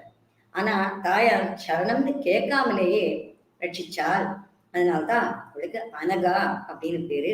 இந்த அனகா அப்படிங்கிற திருநாமத்தை நம்ம ஜெபிச்சு வந்தோம்னால் நமக்கும் அந்த மன்னிக்கணுங்கிற தன்மை வரும். யார் தப்பு பண்ணாலும் மன்னிக்கணும்னு தோணும், பழிக்கு பழி வாங்கணும்னு தோணாது. நமக்கு அவளை ரட்சிக்கணும் அப்படிங்கிற குணம் வரும், எண்ணம் வரும் என்று சொல்லி இந்த அனகாங்கிறத பூர்த்தி பண்றேன். அடுத்து தேவி அப்படின்னு 2 இடத்துல வருது தேவிங்கிற திருநாமம். இதுல முதல்ல வர தேவிங்கிறதுக்கு திருநாமத்துக்கு என்னன்னா, பகவானோட கூட சேர்ந்து எல்லாத்துலயும் துணையாக இருப்பவள், எல்லாத்துலயும் துணையாக இருப்பவள். பகவான் வந்து அகதைகள்லாம் விளையாடியான லீலா விபூதி அப்படின்னு இந்த உலகத்தை சிருஷ்டிக்கிறான், அதுலயும் அவ துணையா இருக்கா. இப்படி எல்லாவற்றிலுமே அவ துணையா இருக்கா அப்படின்னு சொல்றார். அதே போல இந்த சுவாமி தேசிகனும் ஸ்ரீஸ்துதியில ஒரு ஸ்லோகம், பஷ்யந்தீஷு ஸ்ருதிஷு பரிதக சூரி பிருந்தேன சார்த்தம் அத்தியே கிருத்திய திரிகுண பலகம் நிர்மித ஸ்தான பேதம் விஸ்வாதீஷ பிரணயி சதா விப்ரம தூத விருத்தோ பிரம்மேஷாத்யா அட்சசார பிரச்சாரம் அப்படின்னு. அட்சசார பிரச்சாரம், அக்ஷம் அதாவது டைஸ் விளையாடலாம். என்ன சதுரங்கம் பிரகிருதிங்கிற பலகையா வச்சு, சதுரங்க பலகையா வச்சு விளையாடலாம் பெரும்பாலும் தாயாரும். அப்படி விளையாடும் போது சிருஷ்டி அப்படிங்கிறதெல்லாம் பண்றா. சிருஷ்டிங்கிறத பண்ணும்போது எல்லாரும் சுத்தி நின்று வேடிக்கை பார்க்கறா. யார் யார் வேடிக்கை பார்க்கறா அப்படின்னா, நித்தியசூரிகள், இந்த விஸ்வக்சேனர், கருடன், ஆதிசேஷன் போன்ற நித்தியசூரிகள், அங்க இருக்கிற கூட்டங்கள் மற்றும் ஸ்ருதி தேவதைகள் அவெல்லாம் பண்றத வேடிக்கை பார்க்கறாலாம். சுத்தி நின்று விட்னஸ் எவிடன்ஸ் அவெல்லாம். அதுக்கப்புறமாக காயை வச்சு விளையாடுறாலாம். இந்த டைஸ் வச்சு விளையாடும் போது பகடையாக அந்த காய்கள்லாம் யார் யார் அப்படின்னா நம்மளை போல ஜீவராசிகள். இந்த ஜீவராசிகள் 2 பேரும் விளையாடும் போது என்ன செய்யறாலும், இந்த மாதிரி இவனுக்கு இந்த பிறவி கொடுக்கணும் அப்படின்னு இந்த இடத்துல தான் வைப்பேன். அந்த டைஸ், அந்த சதுரங்க பலகைங்கிறது முக்குணங்களால் ஆனதான். இப்ப சாதாரணமா பிளாக் அண்ட் ஒயிட் தான் இருக்கும் இல்லையா, வெள்ளை கருப்பு அப்படிதான் இருக்கும் இல்லையா நம்ம விளையாடுறது. ஆனா தாயாரும் பெருமாளும் விளையாடுற சதுரங்கம் முக்குணங்களை சேர்ந்ததாம், மூவர்ணமாக இருக்குமா. கருப்பு, சேப்பு, வெள்ளை. வெள்ளைங்கிறது சத்வகுணத்தை குறிக்கிறது. அதே போல சிவப்புங்கிறது ரஜோகுணம், தமஸ் குணம் கருப்பு. இந்த 3 பிரகிருதி குணங்களை வச்சுட்டு இவா யாருக்கு சத்வகுணம் இருக்கு, யாருக்கு ரஜோகுணம் இருக்கு, யாருக்கு என்ன குணம் இருக்குன்னா அந்த கட்டத்துல கொண்டு போய் வைப்பாளாம். இவனுக்கு ரஜோகுணம் நிறையா, அதனால இவனுக்கு இந்த பிறவி அப்படின்னு. அந்த மாதிரி எல்லாம் மக்களை வந்து ஜீவராசிகளை இவர்கள் விளையாடலாம். ஒரு காயா நகர்த்தி இந்த இடத்துலயும் இருக்கணும், அந்த இடத்துல இருக்கணும்னு சொல்லி பண்ணலாம். அப்ப தாயார் வந்து இவாளுக்கு இந்த மாதிரி ஒரு நிலைமை ஏற்படக்கூடாது. இவன் நேத்தி நல்ல சௌக்கியமா இருந்தவன், இன்னைக்கு அவனுக்கு போய் கஷ்டமான திசையை கொடுத்தா அவன் எப்படி கஷ்டப்படுவானே, அப்புறம் நம்மளை நினைக்க மாட்டான். கஷ்டப்பட்டா கஷ்டத்தை மட்டும்தான் நினைப்பான். சௌக்கியமா இருந்தா தான் நம்மை நினைப்பான் அப்படிங்கிறதுக்காக தாயார் வந்து அனுகிரகம் பண்ணலாம். இது ஒரு முதல் தேவி அப்படிங்கிறதுக்கான அர்த்தம். சதுரங்கம் விளையாட்டுல தாயார் அவனுக்கு கூட இருந்து அனுகிரகம் பண்றா அப்படின்னு. அந்த விளையாட்டை பத்தி துரியோதனனும் தர்மபுத்திரனும் விளையாடினார். அந்த தர்மபுத்திரர் தோத்து போனார். அப்படி தோத்து போய் திரௌபதி அந்த சபைக்கு வந்து நிறுத்தி வைக்கிறா. அவளுடைய வஸ்திராபகரணம் பண்றா, சீரபகரணம். அப்ப வந்து கோவிந்தா அப்படின்னு கத்தினதும் துவாரகையிலங்க கண்ணனும் ருக்மணியும் சதுரங்கம் விளையாடி இருந்தாலும் அந்த சமயத்துல. இங்க தர்மபுத்திரர் விளையாடி இருந்த அதே சமயத்துல இங்க துவாரகையில கண்ணனும் ருக்மணியும் சதுரங்கம் விளையாடி இருக்கா. விளையாடி இருந்தது இந்த கோவிந்தா இவர் சொன்ன உடனே அக்ஷயம் அப்படின்னு ஒரு காயினை தூக்கி ஒரு இடத்துல வைக்கிறானா கண்ணன். அந்த அக்ஷயம்னு அவங்க சொல்லி இந்த காயை வச்சதும் இந்த திரௌபதிக்கு வஸ்திரமா சொல்லுதான். எப்படி வஸ்திரம் சொல்றது அப்படின்னா, இந்த அக்ஷயம்னு அவன் சொல்லி ஒரு காயை வச்சானா ஒரு இடத்துல. அது அந்த இடத்துல வைக்கும் சத்தம் அப்படிங்கிற அந்த இதுல வச்சானா. சத்துவகுணம் கூடிய அந்த வெள்ளை அதுல அந்த வெள்ளை கட்டத்துல வச்சானா. அப்ப அந்த திரௌபதிக்கு வஸ்திரமா சொல்லுதான். அந்த மாதிரி பகவானும் தாயாரும் சதுரங்கம் விளையாடினார்கள்ங்கிறத இந்த ருக்மிணி சரித்திரம், இந்த சரித்திரத்துல இருந்தே நமக்கு தெரியறது. எப்பவுமே அந்த மாதிரி தாயாரும் பெருமானும் விளையாடிட்டு இருப்பா அப்படிங்கிறது. அடுத்தது இன்னொரு தேவி அப்படிங்கிறதுக்கான இதை பார்க்கலாம். என்னன்னா திருவிக்கிரம அவதாரம், வாமன அவதாரம். இங்க வாமன அவதாரம் எடுக்கிறதுக்கான காரணம், இந்திரன் வந்து பலி பலாத்காரம் பண்ணி இந்திரனுடைய தேவலோகத்தெல்லாம் அபகரிச்சுட்டான். எல்லா தேவர்களும் அந்த இந்திரலோகம் தேவலோகத்தை விட்டு வெளியில போயிட்டா. இப்ப வந்து மார்வேஷத்துல இருக்கா. எங்க இருக்கானே தெரியாது, அட்ரஸ் தெரியாது, ஒண்ணும் தெரியாது. அதித்தி ரொம்ப கவலைப்பட்டா. ஏன்னா அதித்தியின் புத்திரர்கள் அவள்லாம், பிள்ளைகள் அவள்லாம். அதித்தி ரொம்ப கவலைப்படுறா. காஷ்யபர் தபசுக்கு போயிருந்தவர் ரொம்ப நாள் கழிச்சு வரார். அப்ப அதித்தி கவலையோட உட்காந்துருக்கா. அப்ப கேட்கிறார், என்னமா கஷ்டம் உனக்கு, ஏன் இப்படி இருக்க? அதித்தி சத்காரம் எல்லாம் நல்லா நடக்கிறதா? எல்லாரும் எல்லா ஹோமங்கள்லாம் நல்லா நடக்கிறதா? சிஷ்யாலாம் ஏதாவது அவமரியாதையா பேசிட்டாளா? உன்னை ஏதாவது மிரட்டினாளா? என்னமா காரணம்? இல்ல, என் குழந்தைகள்லாம் எங்கேயோ ஒரு தவிக்கிறா, எங்க இருக்கானே தெரியல. அவளுக்கு சாப்பிட்றாளா இல்லையா கூட தெரியல, நல்ல சாப்பாடு கிடைக்கிறதா இல்லையா கூட தெரியல. இப்படி லோகத்தை விட்டுட்டு தன்னுடைய ராஜ்யத்தை இழந்துட்டு இருக்காளே, திரும்பவும் அவர்கள் தன்னோட ராஜ்யத்தை பெற்று பழையபடி அவர்கள் ஸ்திதிக்கு வரணும், பழைய ஸ்திதிக்கு வரணும் அப்படிங்கிறதுக்கு என்ன பண்ணலாம் அப்படின்னு கேட்கிறா. அப்ப கஷ்யபர் சொல்றார், பயோவிரதம் அப்படின்னு ஒரு விரதம் இருக்கு. அது வந்து பௌர்ணமி அன்னைக்கு அதை ஆரம்பிக்கணும். இப்படி 15 நாள் பண்ணிட்டு வரணும். பண்ணிட்டு வந்தாக்க உனக்கு அதை நான் சஃலம் அடையலாம் அப்படின்னு சொல்லி பெருமாள்கிட்ட பிரார்த்திச்சு அப்படிங்கிறார். பெருமாள்கிட்டையும் பிரார்த்திச்சுக்கிறா. பெருமாள் வந்து இவருக்கு சொல்றாரு, அம்மா இப்ப பலிக்கு நல்ல காலமா இருக்கு, அசுராளுக்கு நல்ல காலமா. எப்படி அசுரர்களுக்கும் ஒரு நல்ல காலம் இருக்கு, அதனால்தான் அவளாம் சமிருத்தியா இருக்கா. என்ன நல்ல காலம் அப்படின்னு கேட்டா, அங்க வந்து ஆச்சாரியனுக்கு ரொம்ப மதிப்பு கொடுத்து ஆச்சாரியன் நடத்துறாங்க. அந்த ஆச்சாரியனும் யாருன்னா பிராமணனா இருக்கார், சுக்கராச்சாரியன். அதனால அந்த பிராமணனாக இருக்கக்கூடிய அந்த ஆச்சாரியன், பிராமணனுக்கு மதிப்பு, அதை தவிர ஆச்சாரியன் அப்படிங்கிறதுனாலையும் மதிப்பு. அப்படி மதிப்போட நடந்துக்கிறா. யாரைக்கியங்கள்லாம் பண்றா, கரெக்டா டயத்துக்கு எல்லா காரியமும் செய்யறா, குளிக்காம சாப்பிட்றது இல்லை, அந்த மாதிரி சந்தியாவந்தனம் பண்றா. இப்படி எல்லாமே பண்ணும்போது அவர்களிடமிருந்து எப்படி பறிக்க முடியும்? அதனால எப்ப அவனுக்கு இந்த ஆச்சாரியன் அவமரியாதை பண்றானோ, இல்லை ஏதாவது ஒரு கெட்ட காரியம் இந்த தர்மத்தை விடுறானோ, அப்பதான் அவங்ககிட்ட இருந்து நம்ம இந்த ராஜ்யத்தை வாங்கிக்க முடியும், எடுத்துக்கொள்ள முடியும், அபகரிக்க முடியும் அப்படிங்கிற பெருமாள். காலம் வரும் பொறுத்திரு அப்படிங்கிற, நல்ல காலமும் பொறுத்திரு, இப்ப அவனுக்கு நல்ல காலமா இருக்கு அப்படின்னு. சரி அப்படின்னு இவன் அந்த விரதம் எல்லாம் இருக்கா. அப்ப இவளுக்கு வாமனன் குழந்தை, பெருமாளே குழந்தையா பிறக்கும் போதே சங்க சக்கரத்தோட பிறக்கிற, இந்த ஆயுதங்களோட பிறக்கிறார். கிருஷ்ணாவதாரத்துக்கு இது முதல்ல ரிஹர்சல் இது. அப்படி பிறந்து அவளுக்கு காட்சி கொடுக்கிறார் அவளுக்கு. பிறகு உடனேயே என்னமோ ஒரு மாய ஜாலம் மாதிரி, மாயன் தானே அவன், மாயா வாமனனே அப்படின்னு பாடுற இந்த மாழ்வா, அந்த மாயன் தானே. உடனே 5 வயசு குழந்தையாக வளர்ந்துருது அந்த குழந்தை. 5 வயசு குழந்தையா வளர்ந்ததும் அந்த குழந்தைக்கு உபநயனம் எல்லாம் பண்றா. உபநயனம் பண்ணி அதுக்கப்புறம் சந்தாபம் எல்லாம் பண்றது. ஒரு நாள் வந்து இந்த பலி நர்மதா நதிக்கரையில யாகம் பண்றான்னு தெரிஞ்சுட்டு அங்க போறோம். இதுக்கு முன்னாடி, அதாவது இந்த டிராமா நடக்கிறதுக்கு தாயாரும் துணையாக இருக்கா. தாயாரும் பெருமானும் பேசிக்கிறாளாம். இந்த மாதிரி பலி கிட்ட இருந்து இதை வாங்கிக்கணும், அதுக்கு உன்னுடைய ஒத்துழைப்பு தேவை, ஏன்னா சுக்கராச்சாரியார் உன்னுடைய உன்னுடைய தம்பி, ஏன்னா சுக்கராச்சாரியர் பிருகுவுடைய பிள்ளை, அதனால உன்னுடைய தம்பி எப்படி அவளை ஜெயிக்கிறது எனக்கு புரியலையே, உன்னுடைய ஒத்துழைப்பு இல்லாம எதுவுமே நான் செய்ய முடியாது அப்படின்னு சொல்லி பெருமாள் சொல்ற. அப்ப தாயார் சொல்றா, கண்டிப்பாக நான் ஒத்தாசை பண்றேன் அப்படின்னா. ஏன்னா தேவி அப்படிங்கிறதுக்கு திவ்ய அப்படிங்கிற அந்த ரூட் அதுல இருந்து அந்த தாத்துல இருந்து வருது. திவ்ய அப்படின்னா ஒரு 10 அர்த்தம் இருக்கு, 10 பொருள் இருக்கு. அதுல விளையாட்டு அப்படின்னு ஒரு பொருள். இப்ப இங்க வந்து அந்த விளையாட்டுக்கு துணையாக இருப்பவள் அப்படின்னு பேரு தேவி அப்படின்னா, அந்த விளையாட்டுக்கு துணையாக இருப்பவள்ங்கிறதும் பெருமாள் எது பண்ணாலுமே அவதாரம் பண்ணும்போதெல்லாம் தாயாரை கன்சல்ட் பண்ணிட்டு தான் பண்ணலாம். இந்த மாதிரி பண்ணலாமா, நீ ஒத்துழைக்கணும் அப்படின்னு. எப்பவுமே வீட்டுல மனைவியை கன்சல்ட் பண்ணி தான் பண்ணணும் அப்படிங்கறத பெருமாள் காமிச்சு கொடுக்குறாரு. அதே போல இவர் சொல்றா, நாம வந்து பண்ணலாம் அப்படின்னு. என்னன்னா, நீ வந்து அதுக்கு என்னோட திருமாதிரி நீ இருக்கக்கூடாதே, நான் வந்து பிரம்மச்சாரியா இல்ல போக போறேன், அவன்கிட்ட யாச்சகம் வாங்குறாப்புல.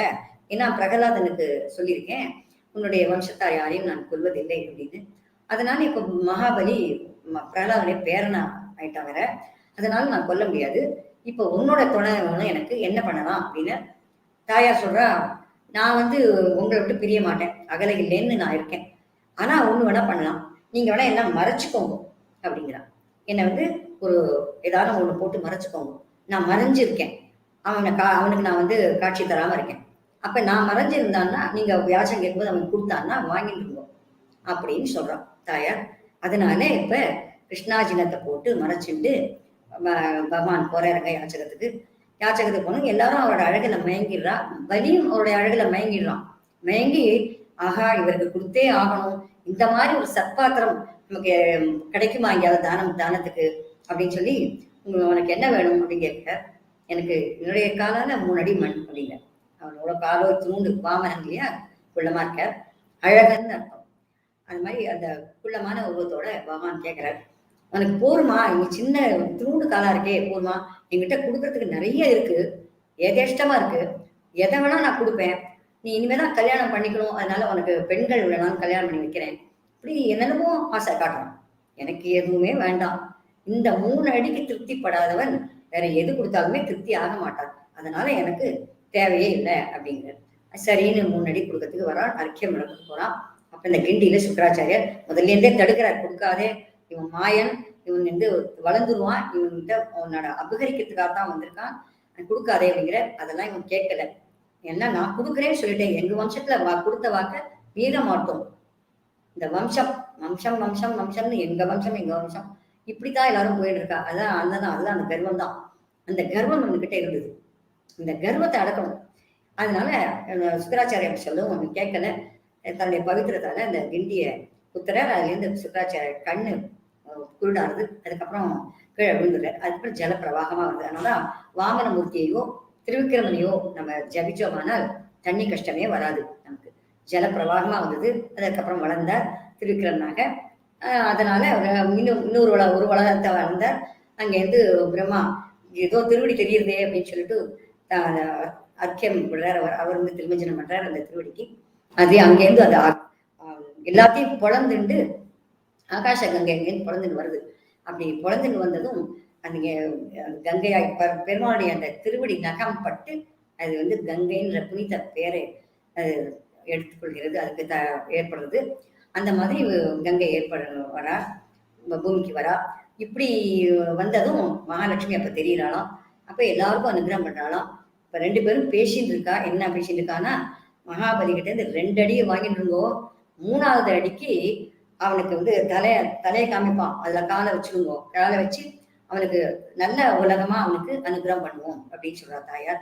ஏன்னா அவனுக்கு வந்து கஷ்டத்தை கொடுக்க கூடாது அப்படின்னு தாயார் இப்ப அனுகிரகம் பண்றா. அங்கேருந்து மேலேருந்து என்ன அனுகிரகம் பண்றா அப்படின்னா, நீ மகாபலி 2 அடி தானே அளந்திருக்கேன், 100 அடிக்கு எங்க போகுது அப்படின்னு அவன் தலையை காமிக்கிறான். தலையை காமிச்சதும் அவனை பாதாள லோகத்துக்கு அனுப்புறார்.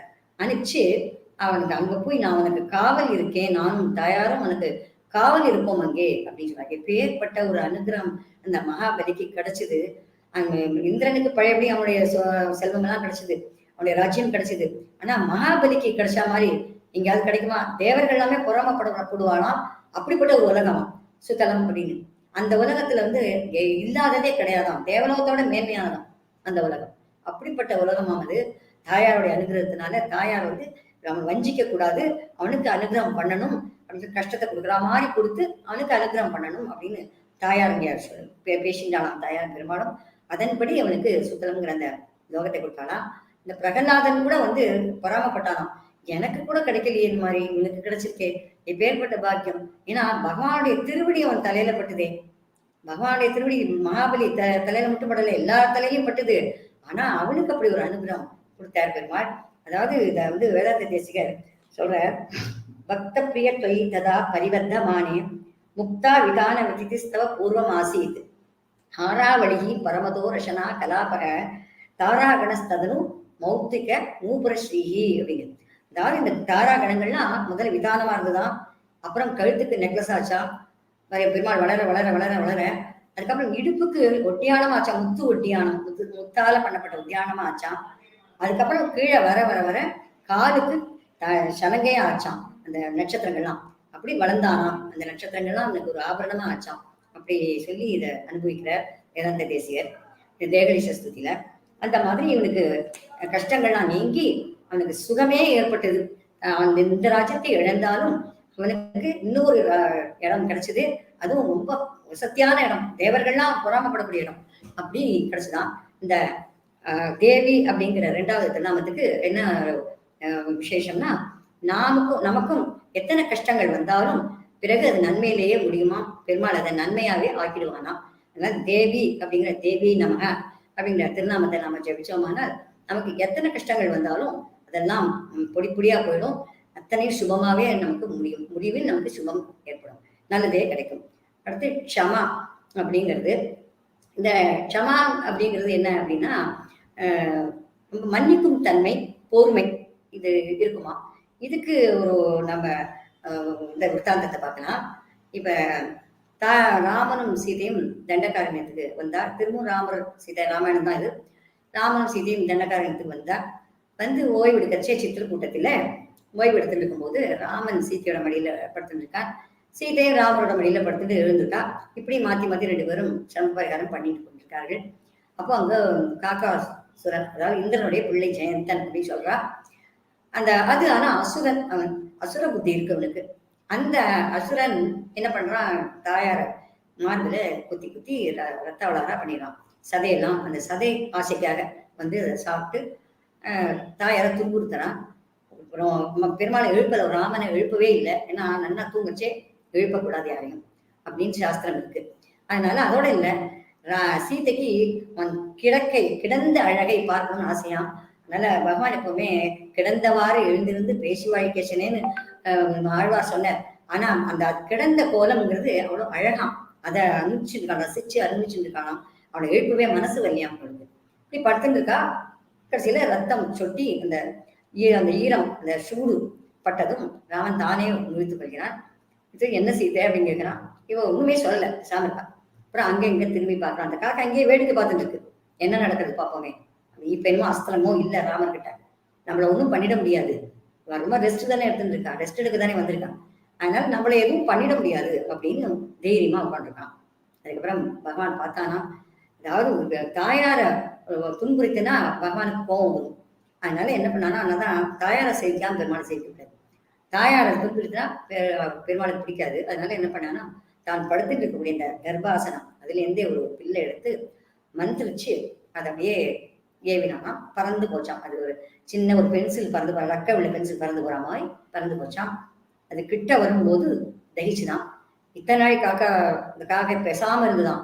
ஆனா இப்ப தகிக்கிறது பின்ன துரத்தின் வருது அப்படிங்கிறத பார்த்ததும் பயந்துட்டு ஓடலாம், எங்கெங்கயோ ஓடலாம், நடுக ஓடுறது. முதல்ல இந்திரன் போய் பார்க்கறது, தேவலோகம், அவன் நான் காப்பாற்ற முடியாது அப்படின்ட்டான். ஏன்னா பகவான் அபச்சாரம் பட்டா யாருமே ஒன்றும் காப்பாற்றக்கூடாது. அப்புறம் அந்த அபச்சாரத்துக்கு நாம தான் அந்த பாவத்தை அனுபவிக்க வேண்டி வரும். அதனால பகவத் அபச்சாரம் பண்ணாக்க அவளை நம்ம சேர்த்துக்கவே கூடாது. அதனால இந்திரன் பார்த்தான், இவனை நம்ம சேர்த்துக்கூட கதவை கேட்ட இழுத்து மூடிட்டான், வரவே விடாதே. அதுக்கப்புறம் நெடுக எல்லா தேவர்கள்ட்டையும் போச்சான். எல்லாரும் அதையே சொன்னான், ராமன்ட்டு அபச்சாரப்பட்டிருக்கேன், நாங்க எதுவுமே செய்ய மாட்டோம் அப்படின்னு. ஏன்னா இவர்கள் தேவர்கள், இவர்களுக்காகத்தானே பகவான் இங்க அவதாரம் பண்ணியிருக்கான். இப்ப அவனுக்கு ஒத்தாசை பண்ணா ராமனுக்கு எதிரின்னு ஆயிடும். ராமன் சும்மா பெற இந்த அஸ்திரம் இவனையே விட மாட்டேங்கிறது பின்னாடி தத்தி வருது. இப்ப நம்ம என்ன பண்ணணும் இந்த அஸ்திரம் அப்படின்னு பயந்துட்டு யாருமே கதவை திறக்கல, எல்லாம் இழுத்து கூடிட்டான். அப்புறம் அவன் சத்தியலோகம் போனானா. சத்தியலோகம் போனா பிரம்மா வந்து சொன்னாரா, நீ அந்த ராமன் காலிலேயே போய் விழு, யார்கிட்ட அபச்சாரப்பட்டியோ அவர்களிடமே அந்த க்ஷமா பண்ணிக்கணும், போய் மன்னிப்பு கேட்கணும் அப்படின்னு சொன்னாராம். அந்த மாதிரி மன்னிப்பு கேட்கணும்னு சொன்னதும் பறந்து ஓடி வருதான். வந்தது தொப்புன்னு கீழே விழுந்தான். எங்கெங்கயோ பறந்து ஓடி போய் அப்படியே களைச்சு போய் அப்படியே விழுந்தான். விழுந்ததும் எப்படி விழுந்ததுன்னா, அவன் தன்னுடைய காலை பெருமாளுடைய காலில் படுற மாதிரி விழுந்தான். அதை வந்து சொல்றா, அது எட்டி உதைக்கணுங்கிற எண்ணத்தோட விழுந்துதான். நல்ல எண்ணத்தோட இல்லை, பெருமாட்டை சரணம் அடையணுங்கிற எண்ணத்தோட இல்லையா, எட்டி உதைக்கணுங்கிற எண்ணத்தோட விழுந்துதான். அதுக்கப்புறம் சீத்தை வந்து பார்த்துட்டு அதை தலையை திருப்பி விட்டாலாம் ராமனுடைய திருவடியில, ஐயோ சரணாகதி பண்றதுன்னு சொல்லி. இது வால்மீகி ராமாயணத்துல இல்லை, ஆனா பத்ம புராணத்துல இதை பத்தி சொல்லியிருக்கா. ஆனா ஒரு கண்ணை வாங்கிண்டான் அப்படிங்கிறதும் பத்ம புராணத்துல இல்லை. இதை வந்து வேங்கடாத்வரி அப்படிங்கிற கவி லக்ஷ்மி சரஸ்வரத்துல சொல்லியிருக்க, ஒரு கண்ணழிவே செய்தான் அப்படின்னு. இந்த மாதிரி ஒரு கண்ணை வாங்கினான் அந்த அது அஸ்திரத்துக்காக அப்படின்னு சொல்றான். அப்படி இது சரணாகதி பண்றது பாருங்க, இதை வந்து மன்னிச்சு ஏத்துக்கணும் அப்படின்னு சொல்றா தாயார். எப்பேற்பட்ட ஒரு மன்னிக்கும் தன்மை தாயாருக்கு இருக்கு. அவளையே துன்புறுத்தி இருக்கு, அவளுக்கு அந்த பட்ட கஷ்டமெல்லாம் அவ்வளவு கண்ணீரா வடிச்சா, அந்த கண்ணீரா வடிச்சும் அவள் அந்த துன்பத்தெல்லாம் மறந்துட்டான், அந்த கலியெல்லாம் மறந்துட்டான். அப்படி மறந்து அவனுக்கு அனுகிரகம் பண்ணணும் அப்படின்னு சொல்றா தாயார். அப்ப எப்பேற்பட்ட ஒரு மன்னிக்கும் தன்மை, ஒரு பொறுமை தாயாருக்கு இருக்கணும். இதை வந்து வேதாந்த தேசிகர் அடைக்கலப்பத்துல பிரபந்த சாத்துல சொல்றார். பத்தி முதலாம் அவற்றில் பதியனுக்கு கூடாமல் எத்திசையும் உழன்றோடு இழைத்து விழும் காகம் போல் முத்தி தரும் நகரேழில் முக்கியமாம் கட்சிதனில் அத்திகிரி அருளாளருக்கு அடைக்கலம் நான் புகுந்தேனே அப்படின்னா. அடைக்கலமாம் நான் புகுந்தேனே, ஆனால் சரணாகதி பண்றேன் யார்கிட்ட அப்படின்னா இந்த அத்திகிரி அருளாளர் தேவாதி தேவன் காஞ்சிபுரம் பெருமாளுக்கு நான் வந்து பண்றேன் அப்படிங்கிற.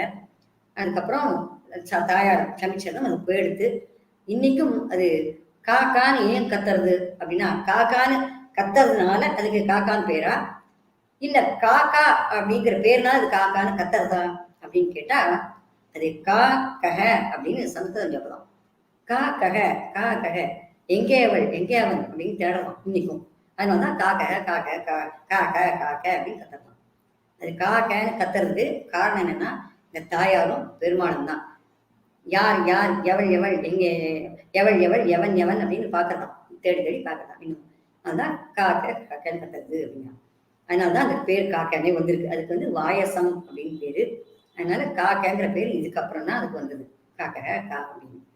இப்படி இந்த இதை பார்த்தோம். அந்த திருவிக்கிரம அவதாரத்துலேருந்து இப்ப இதை அந்த இந்த இதை சரித்திரத்தை பார்த்தோம். தீப்தா அப்படிங்கிற சரித்திரத்தை பார்க்கலாம். க்ஷமாங்கிற சரித்திரத்தை பார்த்தோம். இப்ப தீப்தா அப்படிங்கிற சரித்திரத்தை பார்க்கலாம். தீப்தா அப்படின்னு 2 இடத்துல வருது. ஒண்ணு வந்து ஸ்ரீ ரங்கநாயகி தாயாரை குறிக்கிறது, அதாவது தீபமாக விளங்கக்கூடியவள், குல விளக்கு அப்படின்னு சொன்னோம் இல்லையா, அந்த மாதிரி ஒளி விளக்கு அவள். ஒளி விளக்காக திகழ்கிறார் ஸ்ரீரங்கத்துல. அவளால் தான் அந்த அவளுடைய கட்டாட்சத்தால் தான் அந்த ஊருக்கே ஸ்ரீரங்கம் அப்படின்னு பேர் வந்தது.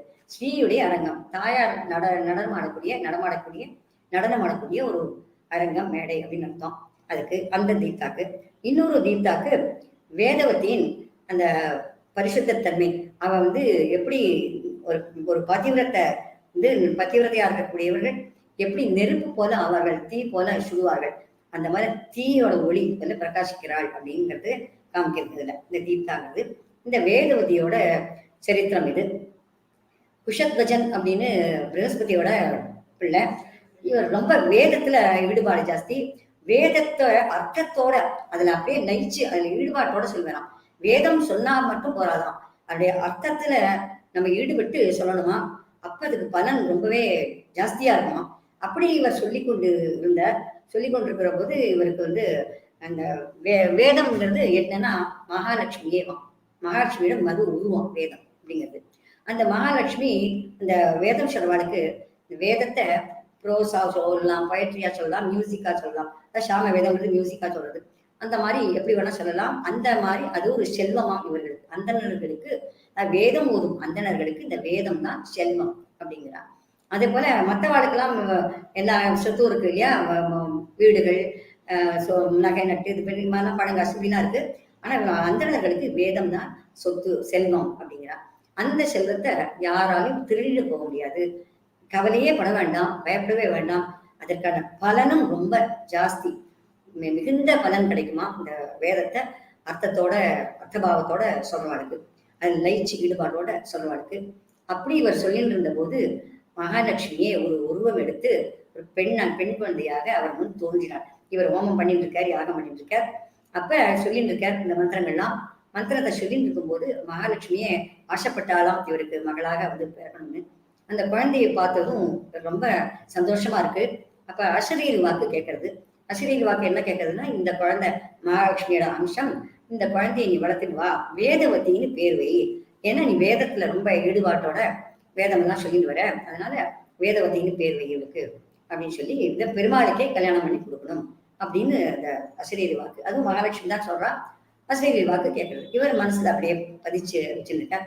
இந்த பெண்ணும் நல்லா அழகா வளர்ந்துட்டு வரா. இப்ப வருணன் வந்து இவளை கல்யாணம் பண்ணிக்கணும் அப்படின்னு ஆசைப்பட்டு கேட்கிற. ஆனா வருண பகவானுக்கு தரல. இல்ல, இவள் நாராயணனுக்கே உரியவள், அவனைத்தான் அடைய தகுந்தவள், அடைய வேண்டியவள், இவளை யாருக்கும் கல்யாணம் பண்ணி கொடுக்க முடியாது அப்படின்னு. அடுத்தது ஒரு அசுரன் மொத்தம் வரான். அந்த அசுரன் வந்து இவளை கேட்கறான் கல்யாணம் பண்ணி கொடுக்குன்னு. நான் தர முடியாது அப்படின்னு அசுரன்டையும் சொல்லிட்டார். அசுரன் சும்மா இருப்பானா? அவன்லாம் வெட்டு உள்ள துண்டு ரெண்டு தான். உடனே பார்த்தான், கொண்டுட்டான். கொடுக்க முடியாதுன்னு சொன்னதும் கொண்டுட்டான். அவர் போனதும் அவருடைய மனைவியும் அந்த ஹோமத்திலேயே விழுந்து அவளும் பகவானை பரமபதம் அடைஞ்சிட்டா ரெண்டு பேரும். அடுத்து இந்த வேதவதி யாரும் இல்லை, இப்போ தாய் தகப்பனை எல்லாம் இழந்துட்டார். இப்ப இவர் தனியா இருக்கா. ஆனா மனசுல மட்டும் ஒரு தீர்மானம் பண்ணிக்கிறா, நாம் நாராயணனைத்தான் கல்யாணம் பண்ணி கொள்ளணும், அதற்கு தவசு இருக்கணும். இப்ப இருந்து நமக்கு நம்ம வந்து எப்படி பொழுத போக்குறது, தாயார் தகப்பனார் இல்லைங்கிற போது தனியா தன்னந்தனியா எப்படி இருக்கிறது. அதனால தபசு இருக்கா, தன்னை சீக்கிரமே பகவான் அழைச்சு கொள்ளட்டும் அப்படின்னு. ஏன்னா பகவான் தானே பத்தி, அதனால வேற யாரையும் இவர் கல்யாணம் செய்து கொள்ள முடியாது. இவ இப்படி அழகெல்லாம் தெரிஞ்சுட்டு ராவணன் இந்த குலத்திலே புஷ்பமானத்துல சஞ்சாரம் பண்ணிட்டு வருவானாம். அப்படி சஞ்சாரம் பண்ணிட்டு வரும்போது இவ அழகை பார்த்துட்டு, இங்க அந்த வனமும் அழகா இருக்கு, அதை பார்த்துட்டு இங்க இறங்குறா. இறங்கி நீ எனக்கு கல்யாணம் பண்ணிக்கொள்ள அப்படிங்கன்னா பண்ணிக்க முடியாது இவ சொல்றா. அதுக்கப்புறமாக என் தந்தையோட லட்சியம் வந்து நான் பகவானை தான் பண்ணிப்பேன், நாராயணன் தான் கல்யாணம் செய்து கொள்வேங்கிறா. அதுக்கப்புறமா தலைமையில பின்னாடியில் பிடிச்சி இழுக்கிறான். அப்படி இழுத்ததும் இந்த தலைமையெல்லாம் கத்தியா மாறுறது, அப்படி ரம்பமா மாறி கையை வெட்டிடுறது. அப்ப இவ சபதம் பண்றா, நானே உன்னுடைய மரணத்துக்கு காரணமா ஆவேன்.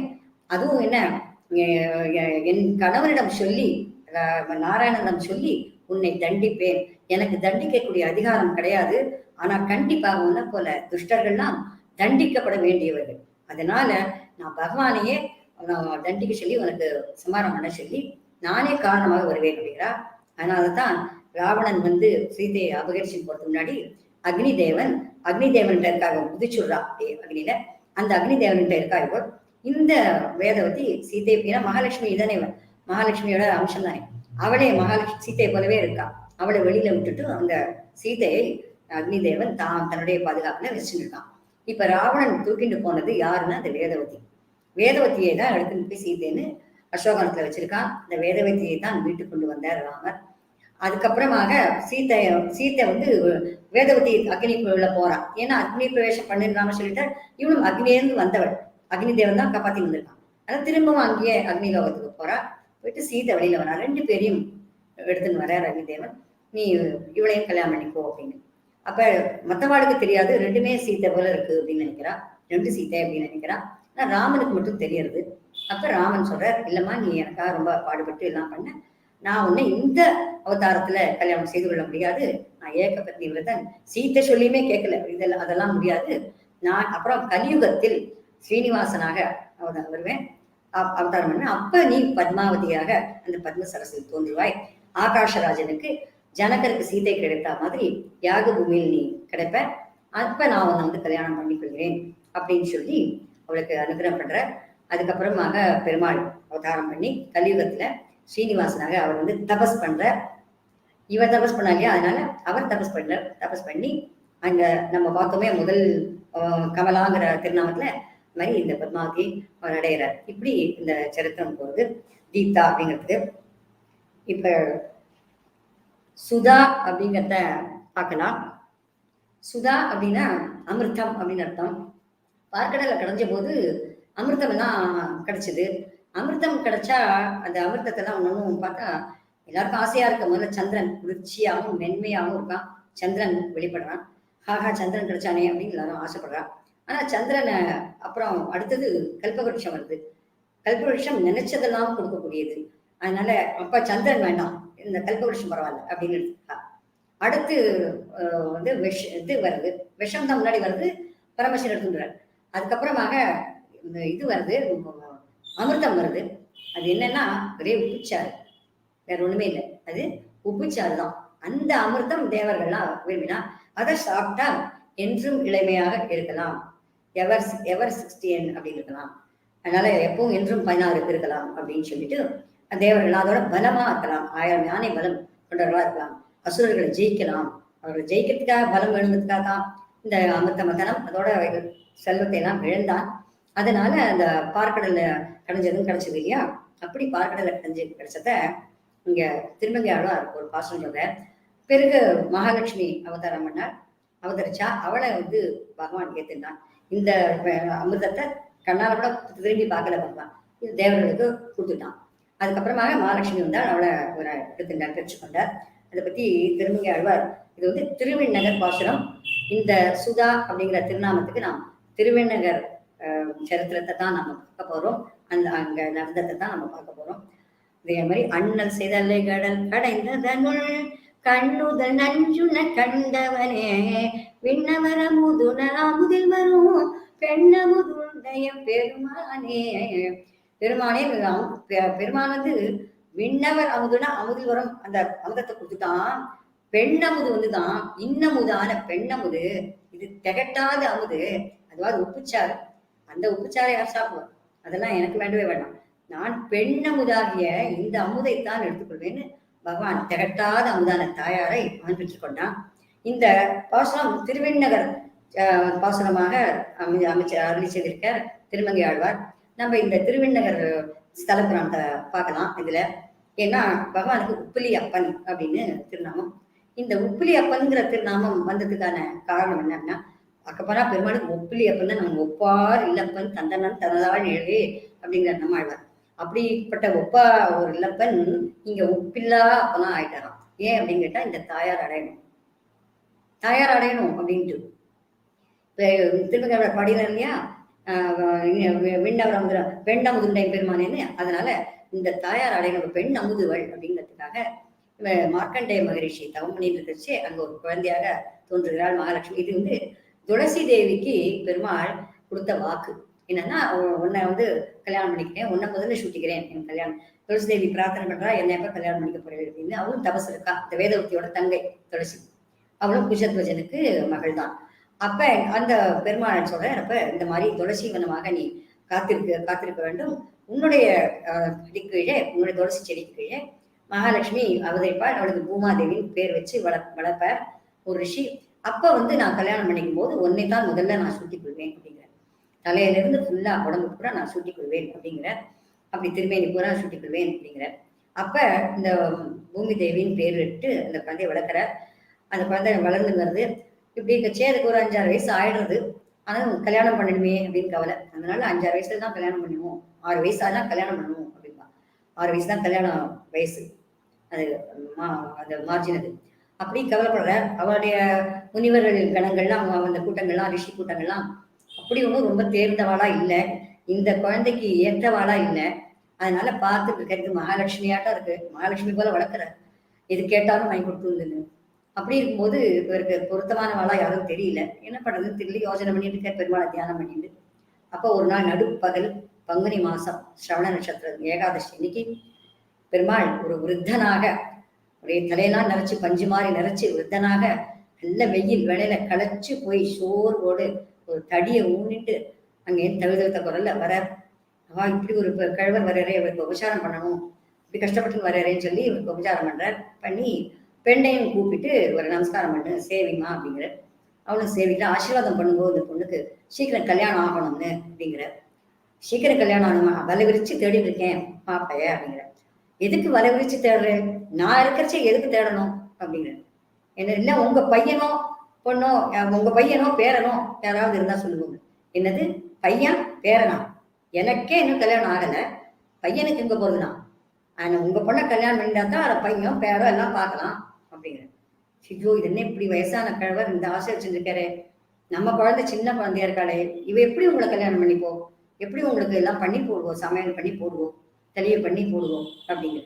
அதெல்லாம் பரவாயில்ல, எப்படி பண்ணி போட்டாலும் நான் சாப்பிட்றேன் அப்படிங்கிற.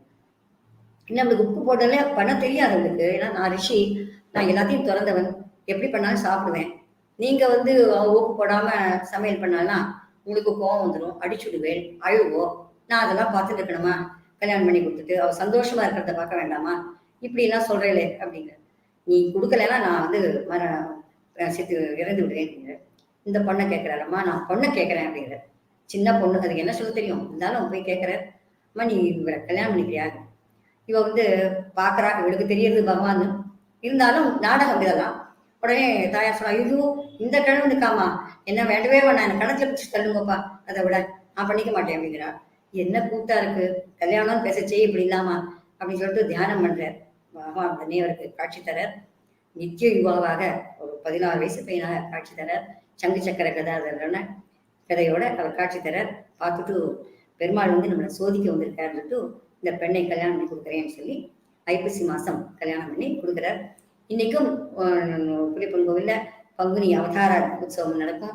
அதே போல கல்யாண உற்சவம் 10 நாட்கள் நடக்கும். கச்சேரியெல்லாம் ஒவ்வொரு யுகமும் நடக்கும்.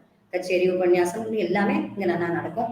நம்மளாம் கல்யாணம் பண்ணா ஒரு வேலை தான் கச்சேரி வைப்போம், ஏதாவது வைப்போம், பாட்டு டான்ஸ். ஆனா தாயார் பெருமாள் 10 நாள் அனுபவிக்கிறான், அப்படியே சந்தோஷமா அனுபவிக்கிறா.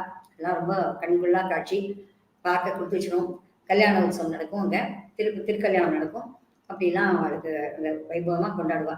அப்படி உப்பு ருச்சியை வேண்டாம்னு சொன்னதுக்கு காரணம் என்ன அப்படின்னா, இந்த பெண் அமுது நமக்கு தரா, உப்பு ருச்சி கொண்டது அந்த அமுது. அப்பவே நான் வேண்டான்னு ஒதுக்கிட்டேன், இப்ப மட்டும் எனக்கு என்ன உப்பு போட்டு சாப்பிட்டா என்ன, உப்பு போடாம இருந்தாங்க, இந்த பெண் அமுது இருக்கச்சே எனக்கு என்னத்துக்கு உப்பெல்லாம் தேவை அப்படின்னு சொல்லி தாயாரை கல்யாணம் செய்து கொள்கிறார் அப்படிங்கிறது இந்த சரித்திரம். அடுத்தது சுதா அப்படிங்கிறத பார்த்தோம். அடுத்து ஹேமமாலினி அப்படிங்கிற திருநாமத்தை நம்ம பார்க்கலாம். இந்த ஹேமமாலினிங்கிற திருநாமத்துக்கு தாயார் வந்து தங்க செயின் போட்டுக் கொண்டிருப்பவள், தங்க நகை சங்கிலி அணிந்து கொண்டிருப்பவள் அப்படின்னு அர்த்தம். என்ன தங்க நகை அணிந்து கொண்டிருக்கிறது ஒரு பெரிய விஷயமா, எல்லா நகையும் தானே போட்டு இருக்கா தாயார், அது என்ன தங்க நகை போட்டு இருக்கா அப்படின்னு பேரு அப்படின்னா, இந்த நகை இருக்கு, இந்த சங்கிலி இருக்கே, இது அவள் வெற்றியை தரக்கூடிய ஒரு நகையாம், இது செங்கிலியாம், ஒரு ஆபரணமா அது தாயாருக்கு. அந்த ஆபரணத்தை போட்டு இருக்கிறதுனால தான் பகவான் எல்லாத்தையும் வெற்றி அடையறானாம். அந்த விஜயலட்சுமியாக லட்சுமியாக அவள் திகழ்கிறாள். அதைத்தான் இங்கே வந்து காமிக்கிறார் இதுல. இப்ப வந்து வாலி வதம் அப்படிங்கிற நடக்கிறது இல்லையா, அப்ப அது இந்த சந்தர்ப்பத்துல இது தெரிய வருது. எப்படின்னா, சுக்ரீவனோட நட்பு கொள்ளணும்னு சபரியும் கவந்தனும் சொன்னதும் ராமலட்சுமணன் வரா சீதை தேடி வரும் வழியிலே. அப்ப ஆஞ்சநேயர் பாக்குறார். ஆஞ்சநேயர் பார்த்துட்டு யாரும் தெரியலையே, பார்த்துன்னு வரையவில்லை. சுக்ரீவன் பயப்படான். இருண்டவன் கண்ணுக்கு அரண்டவன் கண்ணுக்கு இருண்டதெல்லாம் பேய்க்கிற மாதிரி அவனுக்கு எல்லாமே பயமா தெரியுது. ஆஞ்சநேயர் அதிர்ச்சி போய் பாருங்கிறான். ஆஞ்சநேயர் போய் பார்க்கிறார். 2 பேரையும் பார்த்துட்டு இவர் பிரம்மச்சாரி வேஷம் போட்டுன்னு போற இவர் வேஷம் போட்டுருக்கார். ஆனா பெருமாளை பார்த்ததும் அவருக்கு பக்கமா இருக்கு, நம்ம இந்த மாதிரி ஒரு வேஷம் போட்டுன்னு போன தப்பு அப்படின்னு. அவருக்கு ஒரு பெருமாள்னு தெரியுது நன்னாவே. அதோட இல்ல, பகவானுடைய திருமேனி என்ன அழகா இருக்கு, இதெல்லாம் நீங்கள்லாம் ஆபரணங்கள் போட்டுக்கொண்டு இருந்தவர்கள் போல தெரியறதே, ஏன் ஆபரணங்களை போட்டு மறைச்சிக்காமல் வந்திருக்கேள், உங்க அழகை மறைச்சிக்காம வந்திருக்கேளே அப்படின்னு கேட்கிறேன். அதாவது பகவானுக்கு நம்ம வந்து கவச்சம் எல்லாம் கழிச்சு திருமஞ்சனம் பண்றா இல்லையா, அப்ப பெருமாளுடைய திருமேனி சுயம் திருமேனி ரொம்பவே அழகா இருக்கும் பார்க்கறதுக்கு. இந்த நகையெல்லாம் போட்டுதான் அழகா இருக்குங்கிற அவசியமே கிடையாது. அந்த நகைகளுக்கு ஒரு ஏற்றம் அவன் திருமேனியை போய் அடைஞ்சிருக்கு, அவ்வளவுதான். தவிர பகவானுக்கு நகைகள் போட்டு அழகு பார்க்கறதுங்கிறதே தேவையில்லாது. பகவான் சுயம் சுந்தரன் அழகன். அப்படி இங்க வந்து ஆஞ்சநேயர் சொல்ற, உங்களுடைய திருமேனி அழக நகைகள் போட்டு மறைச்சிக்க கூடாதா, அங்கங்க நகைகள் போட்டுன்னு இருந்த மாதிரி தெரியுது, ஏன் கயட்டிச்சுட்டு வந்திருக்கேன் அப்படின்னு கேட்டாரு. நீங்க வந்து தபஸ் பண்ற மாதிரி தபஸ்விகள் மாதிரி வந்திருக்கு, ஆனா கையில அம்பு இல்லைன்னா இருக்கு, எல்லாம் அவங்க ஏதோ மாறுதலா இருக்கே, என்ன இது அப்படின்னு. இல்லை நாங்க தேடி வந்திருக்கோம், சுக்ரீவனை நட்பு கொள்ள வந்திருக்கோம், எனக்கு சகாயம் பண்ணணும் அப்படின்னு வந்திருக்கேன் அப்படின்னு. அப்ப 2 பேருக்கும் சகாயம் பண்ணி வைக்கிறார் ஆஞ்சநேயர். அப்ப இந்த சுக்ரீவன் ராமனை வரவேற்று அவருக்கு உட்காரத்துக்கு ஒரு பாறாங்கல் தாங்க, இந்த பாறாங்கல்ல உட்காந்துருக்காரு 2 பேரும். ஏன்னா இவன் வந்து வாலி துரத்திட்டு இருக்கான், எங்கேயோ போய் கிருஷ்ணகிரியில உட்காந்துருக்காங்க. அப்ப வந்ததும் லக்ஷ்மணனை சிந்தவே இல்லை. அவனை உபச்சாரம் பண்ணல, அவனை பார்த்து பேசவும் இல்லை. இத்தனைக்கு இவன் ராஜா இல்லை. அப்படி இருக்கச்சே இவன் லக்ஷ்மணனை பார்த்து தான் பேசியிருக்கணும். இல்லை, இதை மனசுல வச்சிருந்தார் பெருமாள். அப்புறம் வாலியை போய் சண்டைக்கு கூப்பிட்டு நான் அவனுக்கு ஒத்தாசை பண்றேன்னு சொல்லி அவனுக்கு விசுவாசம் நம்பிக்கையெல்லாம் ஏற்படுத்தினார். இந்த துந்துபியோட எலும்பு குட்டையெல்லாம் தூக்கி எறிஞ்சு 7 மராமரத்தை எல்லாம் சாய்த்து எல்லாம் பண்ணார். அவனுக்கு நம்பிக்கை வருது. இப்ப ராமர் கண்டிப்பாக வாலியை கொண்டுடுவார் அப்படின்னு எனக்கு நம்பிக்கை வருது. இப்ப வாலியை போய் அரைபூர் விடலாம். ஏய் வாலி வாடா சண்டைக்குன்னு. இப்ப தாரைக்கு ரொம்ப சங்கடமா இருக்கு. என்ன இத்தனை நாள் இவ்வளவு பலகீனமானவன் இத்தனை நாள் கூப்பிடாம இப்ப திடீர்னு கூப்பிடுறானே, ஏதோ பக்கபலம் அவனுக்கு பின்பலம் இருக்கு, யாரோ இருக்கா அப்படின்னு. அப்ப போக வேண்டாம் அப்படிங்கிறாரு. இல்ல, இவனே கூப்பிடுறச்சே நான் போகாம, நான் பலசாலி, நான் வெற்றி வீரன், நான் போய் ஜெயிச்சுட்டு வந்துடுவேன். அந்த பாரு 1/2 நொடியில அவன் கொண்டுட்டு வந்துடுவேன் அப்படின்னு வரான். வந்தா 2 பேரும் சண்டை போடுறா. ராமன் பின்னாடியிலேருந்து பார்த்துட்டு இருக்காரு, மரத்துக்கு பின்னாடியிலேருந்து பார்த்துட்டு இருக்கும்போது வாலி 2 பேரும் ஒரே ஹைட், ஒரே வெயிட், பார்க்கறதுக்கு ஒரே நிறம், எல்லாம் 2 பேருக்கும் வித்தியாசமே தெரியல. அதனால நல்லா அடி வாங்கிட்டு ஓடி வரான். அப்ப கேட்கறான், என்னை சாகடிக்கிறதுக்கு தான் இந்த மாதிரி பண்ணியா, கூப்பிட சொன்னியா, நீ பார்த்துட்டு இருக்கியே எப்படி, எனக்கு என்னதான் பண்றதா நினைச்சிட்டு இருக்கேன் நீ அப்படின்னு. இல்ல, 2 பேரும் ஒரே மாதிரி இருக்கிறதுனால எங்கேயாவது வாலியை கொள்றதுல உன்னை கொண்டுட்டேன்னா என்ன பண்றது, அதனாலதான் நான் போய் சார்ந்திருந்தேன். ஆனா ராமனுடைய உள்நோக்கம் என்னன்னா, லக்ஷ்மணனை மரியாதை பண்ணணும், அவன்கிட்ட க்ஷமா பண்ணணும், மன்னிப்பு கேட்கணும் அப்படின்னு. அதனால நீ மாலையை போட்டுக்கோ, அந்த மாலையை போட்டுட்டா உனக்கு எனக்கு அடையாளம் தெரியும். அதாவது வாலி ஒரு தங்க செயின் போட்டுருக்கானா, ஹேமமாலி அப்படின்னு அவனுக்கு பேரு. என்னன்னா இந்திரனுடைய பிள்ளை வாலி.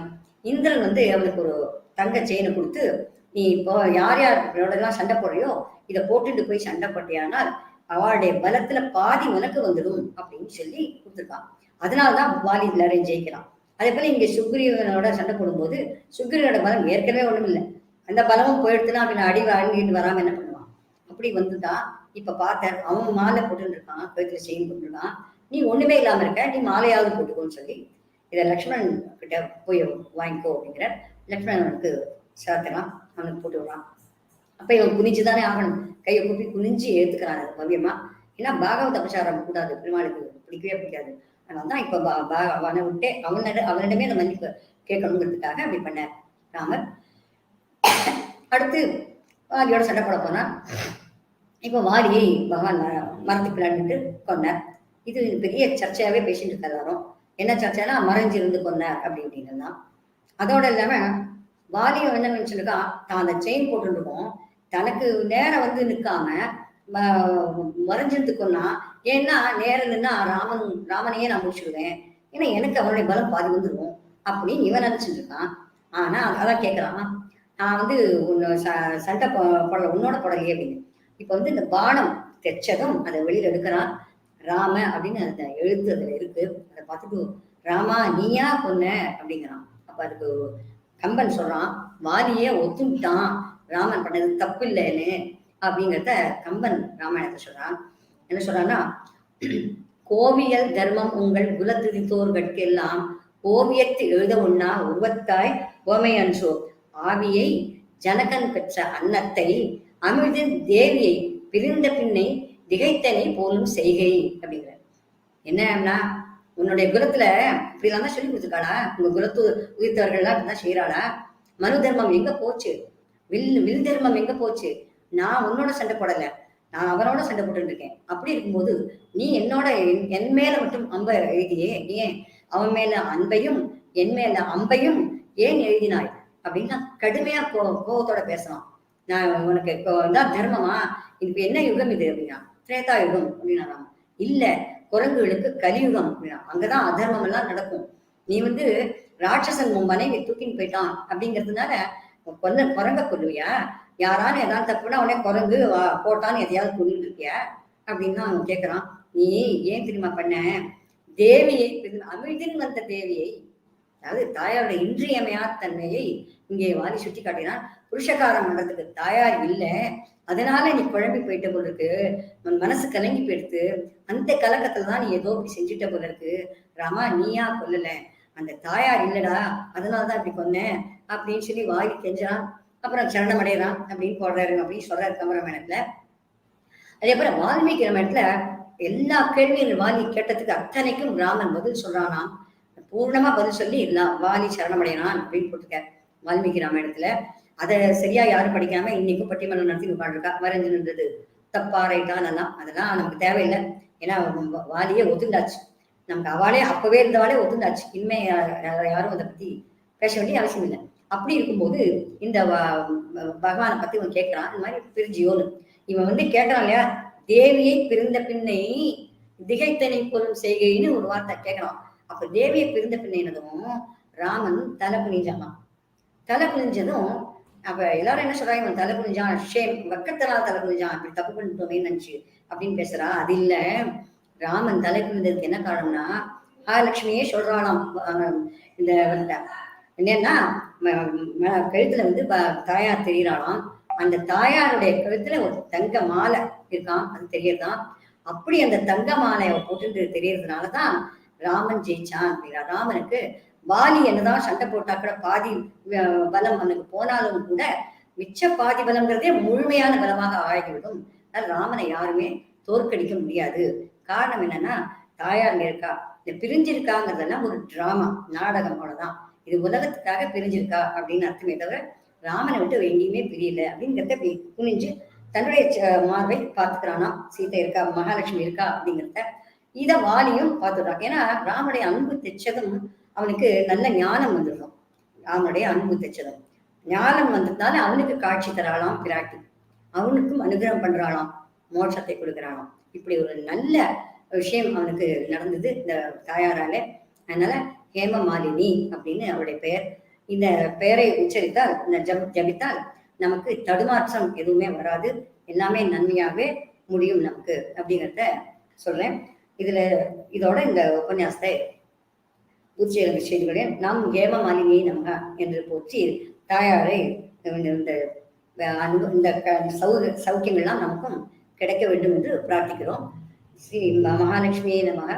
ஸ்ரீமன் நாராயண சரணோ சரணம் பிரபத்தியே ஸ்ரீமதே ஸ்ரீ லக்ஷ்மி நரசிம்ம பரபிரமணியே நமக. சர்வம் ஸ்ரீ கிருஷ்ண பாதுகார்ப்பணம் அஸ்து.